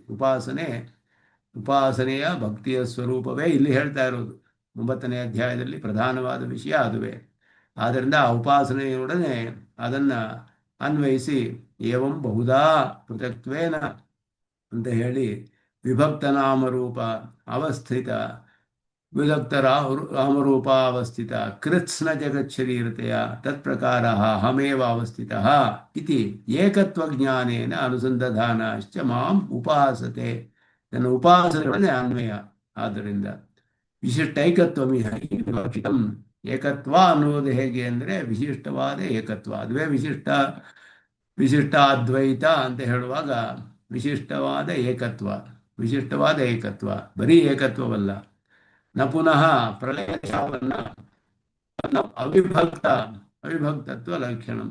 ಪ್ರಳಯ ದಶೆಯಲ್ಲಿ ಸದೇವ ಸೌಮ್ಯ ಇದಮಗ್ರ ಆಸೀದೇಕಮೇವ ಅದ್ವಿತೀಯಂ ಅದರ್ಥವಲ್ಲ. ಇಲ್ಲಿ ನಾನಾರೂಪವಾಗಿ ವಿಭಕ್ತವಾದ ವಿಶಿಷ್ಟವಾದ ಏಕತ್ವ ಅನ್ನೋದು ಇಲ್ಲಿ ಹೇಳಲ್ಪಡುತ್ತೆ. ಪ್ರಸ್ತುತ ಜ್ಞಾನ ಯಜ್ಞತ್ವ ಸ್ಮರಣಾಯ ಜ್ಞಾನೇನ ಅನುಸಂಧಾನ. ಇದು ಜ್ಞಾನಯಜ್ಞ ಅಂತ ಹೇಳಿರೋದ್ರಿಂದ ಇಲ್ಲಿ ಅದಕ್ಕೆ ಅನುಗುಣವಾಗಿ ಅದನ್ನು ಸ್ಮರಣೆಗೆ ತರ್ತಾರೆ. ಇಲ್ಲಿ ಈ ರೀತಿಯಾದ ಒಂದು ಜ್ಞಾನದಿಂದ ನನ್ನನ್ನು ಅನುಸಂಧಾನ ಮಾಡ್ತಾರೆ. ಉಪಾಸನೆ ಅಂತ ಹೇಳ್ಬೋದು ಜ್ಞಾನಾತ್ಮಕವಾದದ್ದೇ. ಆದ್ದರಿಂದ ಈ ರೀತಿಯಾದ ಜ್ಞಾನದಿಂದ ಅನುಸಂಧಾನ ಮಾಡ್ತಾರೆ ಅಂತ ಹೇಳಿದ್ರೆ ಅದು ಆವೃತ್ತಿ ಅಸಕೃತ ಉಪದೇಶ. ನಿರಂತರವಾಗಿ ಮಾಡಬೇಕಾದ್ದು ಈ ಜ್ಞಾನದಿಂದ, ನಿರಂತರವಾಗಿ ಪರಮಾತ್ಮನ ಸ್ಮೃತಿ ಸಂತತಿ, ಅದುವೇ ಭಕ್ತಿಯೋಗ ಅಂತ ಹೇಳೋದು. ಅವಿಚ್ಛಿನ್ನ ಸ್ಮೃತಿ ಸಂತತಿ ರೂಪ, ತೈಲಧಾರಾವತ್ ಅವಿಚ್ಛಿನ್ನ ಸ್ಮೃತಿ ಸಂತತಿ ರೂಪವಾದದ್ದು. ಅದು ಸ್ಮೃತಿಯೇ ಅಲ್ಲಿ ಪ್ರಧಾನ. ಆ ಸ್ಮೃತಿಯ ಒಂದು ಸಂತತಿ ಅವಿಚ್ಛಿನ್ನವಾಗಿ ಮಾಡುವುದಕ್ಕೆ ಉಪಾಸನೆ ಅಂತ ಹೆಸರು. ಆದ್ದರಿಂದ ಇದು ಈ ರೀತಿಯಾದ ಜ್ಞಾನದಿಂದ ಉಪಾಸನೆ ಮಾಡ್ತಾರೆ ನನ್ನನ್ನು ಅಂತ ಇಲ್ಲಿ. ಹೀಗೆ ಪರಮಾತ್ಮನು ಮಹಾತ್ಮರುಗಳ ವಿಷಯವನ್ನು ಹೇಳಿ, ಮಹಾತ್ಮರು ಹೇಗೆ ಅನುಸಂಧಾನ ಮಾಡ್ತಾರೆ ಅಂತ ಹೇಳಿ, ಹೀಗೆ ಬೇಗೀಗ ಅವರ ಆ ಮಹಾತ್ಮರುಗಳು ಉಪಾಸಕರು, ಆ ಉಪಾಸಕರನ್ನ ಪರಮಾತ್ಮನು ಅಷ್ಟು ಉತ್ಕೃಷ್ಟವಾದ ಸ್ಥಾನವನ್ನು ಕೊಡ್ತಾನೆ. ಪರಮಾತ್ಮ ಉಪಾಸಕರು ಅವನಿಗೆ ಎಷ್ಟು ಪ್ರಿಯರಾದವರು ಅನ್ನೋದನ್ನು ಹೇಳಿರೋದ್ರಿಂದ ಅವನು ಎಷ್ಟು ಪ್ರೀತಿ ಮಾಡ್ತಾನೆ ಉಪಾಸಕರ ವಿಷಯದಲ್ಲಿ. ಉಪಾಸಕರು ಅವನ ವಿಷಯದಲ್ಲಿ ಹಾಗೆ ಪ್ರೀತಿ ಮಾಡಬೇಕು, ಎಲ್ಲರೂ ಅವನ ವಿಷಯದಲ್ಲಿ ಹಾಗೆ ಪ್ರೀತಿ ಮಾಡಬೇಕು ಅಂತ ತಿಳಿಯುತ್ತೆ. ಯಾಕೆಂದರೆ ಅವನನ್ನು ಪ್ರೀತಿಸುವವರನ್ನು ಪರಮಾತ್ಮನು ಅತ್ಯುತ್ಕೃಷ್ಟವಾದ ಸ್ಥಾನ ಕೊಡ್ತಾನೆ ಅವನಿಗೆ. ಹಾಗೆ ಹೇಳಿಬಿಟ್ಟು ಈಗ ಅವರ ವಿಶೇಷವನ್ನು ಮತ್ತೆ ತೋರಿಸ್ತಾನೆ. ಹೇಗೆ ಅಂದರೆ ಕಾಂಟ್ರಾಸ್ಟಿಂಗ್ ಆಗಿ ತೋರಿಸ್ಬೇಕು. ಅದಕ್ಕೆ ವಿರುದ್ಧವಾದನ್ನು ಹೇಳಿ ಇವರ ವಿಶೇಷವನ್ನು ತಿಳಿಸ್ಬೇಕು. ಇದು ಕಾಂಟ್ರಾಸ್ಟ್ ಇಂದ ಇಲ್ಲಿ ಉಪಾಸಕರ ವಿಷಯ, ಮಹಾತ್ಮರುಗಳ ವಿಷಯವನ್ನೆಲ್ಲ ಹೇಳಿ, ಈ ಮಹಾತ್ಮರುಗಳು ಹೇಗೆ ಅಂತ ಹೇಳಿ, ಮಹಾತ್ಮರ ಅಲ್ಲದವರ ವಿಷಯ ಹೇಳಿ, ಅವರಿಗೂ ಇವ್ರಿಗೂ ವ್ಯತ್ಯಾಸ ಹೇಗಿದೆ ಅನ್ನೋದನ್ನು ಕೂಡ ತೋರಿಸ್ಬೇಕು. ಆದ್ದರಿಂದ ಇಲ್ಲಿ ಮುಂದೆ ಏವಂ ಮಹಾತ್ಮ ಪರಮಾತ್ಮನ ಅನುಭವವೇ ಅವರಿಗೆ ಭೋಗ, ಅದುವೇ ಅವರನ್ನು ಅನುಭವಿಸ್ತಾರೆ. ಅವರು ಪರಮಾತ್ಮನ ಅನುಭವವೇ ಅವರಿಗೆ ಬಹಳ ಭೋಗ್ಯವಾದದ್ದು. ಜ್ಞಾನಿಗಳು ಮಹಾತ್ಮರುಗಳು ಅಂತ ಹೇಳಿ ಅವರ ಒಂದು ಆಚರಣೆಗಳನ್ನೆಲ್ಲ ಹೇಳಿ ಅವರ ವಿಶೇಷವನ್ನು ತೋರಿಸಲು ಅಜ್ಞಾನಂ ಕಾಮಕಾಮಾನಂ ಜ್ಞಾನ, ಈ ರೀತಿಯಾದ ಜ್ಞಾನವಿಲ್ಲದವರು ಸಾಮಾನ್ಯವಾದ ಕಾಮನೆಗಳನ್ನೇ ಆಸೆ ಪಡುವಂತಹವರು, ಅವರ ಒಂದು ಆಚರಣೆ ಹೇಗಿರುತ್ತೆ ಅದನ್ನು ತೋರಿಸ್ತಾನೆ ಪರಮಾತ್ಮ. ಅದನ್ನು ತೋರಿಸಿ ಅವರಿಗೂ ಇವ್ರಿಗೂ ಹೋಲಿಸಿ ನೋಡ್ಕೊಳ್ಳಿ, ಉಪಾಸಕರು ಹೇಗಿರ್ತಾರೆ ಮಹಾತ್ಮರುಗಳು ಅಂತ ಯಾಕೆ ಹೇಳಿದೆ ನಾನು ಅವರ ವಿಷಯದಲ್ಲಿ ಅನ್ನೋದು. ಮಿಕ್ಕವರ ವಿಷಯವನ್ನು ತೋರಿಸಿ ಅವರಿಗೂ ಇವರಿಗೂ ಇರುವ ವ್ಯತ್ಯಾಸವನ್ನು ತೋರಿಸಿ ಉಪಾಸಕರ ಮಹಿಮೆಯನ್ನೇ ಅಧಿಕವಾಗಿ ಹೇಳಲು ಈ ರೀತಿ ಪರಮಾತ್ಮನು ಮುಂದೆ ಈ ರೀತಿ ಜ್ಞಾನವಿಲ್ಲದವರ ವಿಷಯವನ್ನು ಕೂಡ ಮುಂದೆ ಹೇಳ್ತಾನೆ. ತ್ರೈವಿದ್ಯಾಮಾಂ ಸೋಮೋಪೇಷ್ಟ ಇಷ್ಟ ಸ್ವರ್ಗದಿಂ ಪ್ರಾರ್ಥಯಂತೆ ತೇ ಪುಣ್ಯವಾಸಂತಿ ದಿವ್ಯಾನ್ ದಿವಿದೇವ ಭೋಗಾನ್ ತೇ ಕ್ಷೀಣೆ ಪುಣ್ಯೆ ಮರ್ತ್ಯಲೋಕಂ ವಿಶಂತಿ ಗತಾಗತಂ ಕಾಮಕಾಮ ಲಭಂತೆ. ಕಾಮಕಾಮಿಗಳು ಭಗವತ್ಕಾಮಿಗಳಲ್ಲ.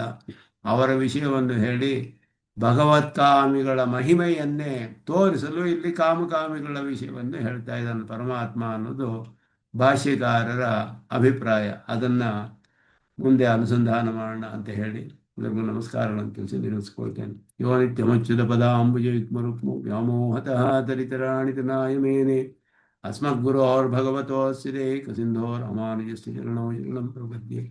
वितार्किकसिंहाय कल्याणगुणशालिने श्रीमते वेङ्कटेशाय वेदान्तगुरवे नमः। देशिकाय नमः। श्रीकृष्णार्पणमस्तु।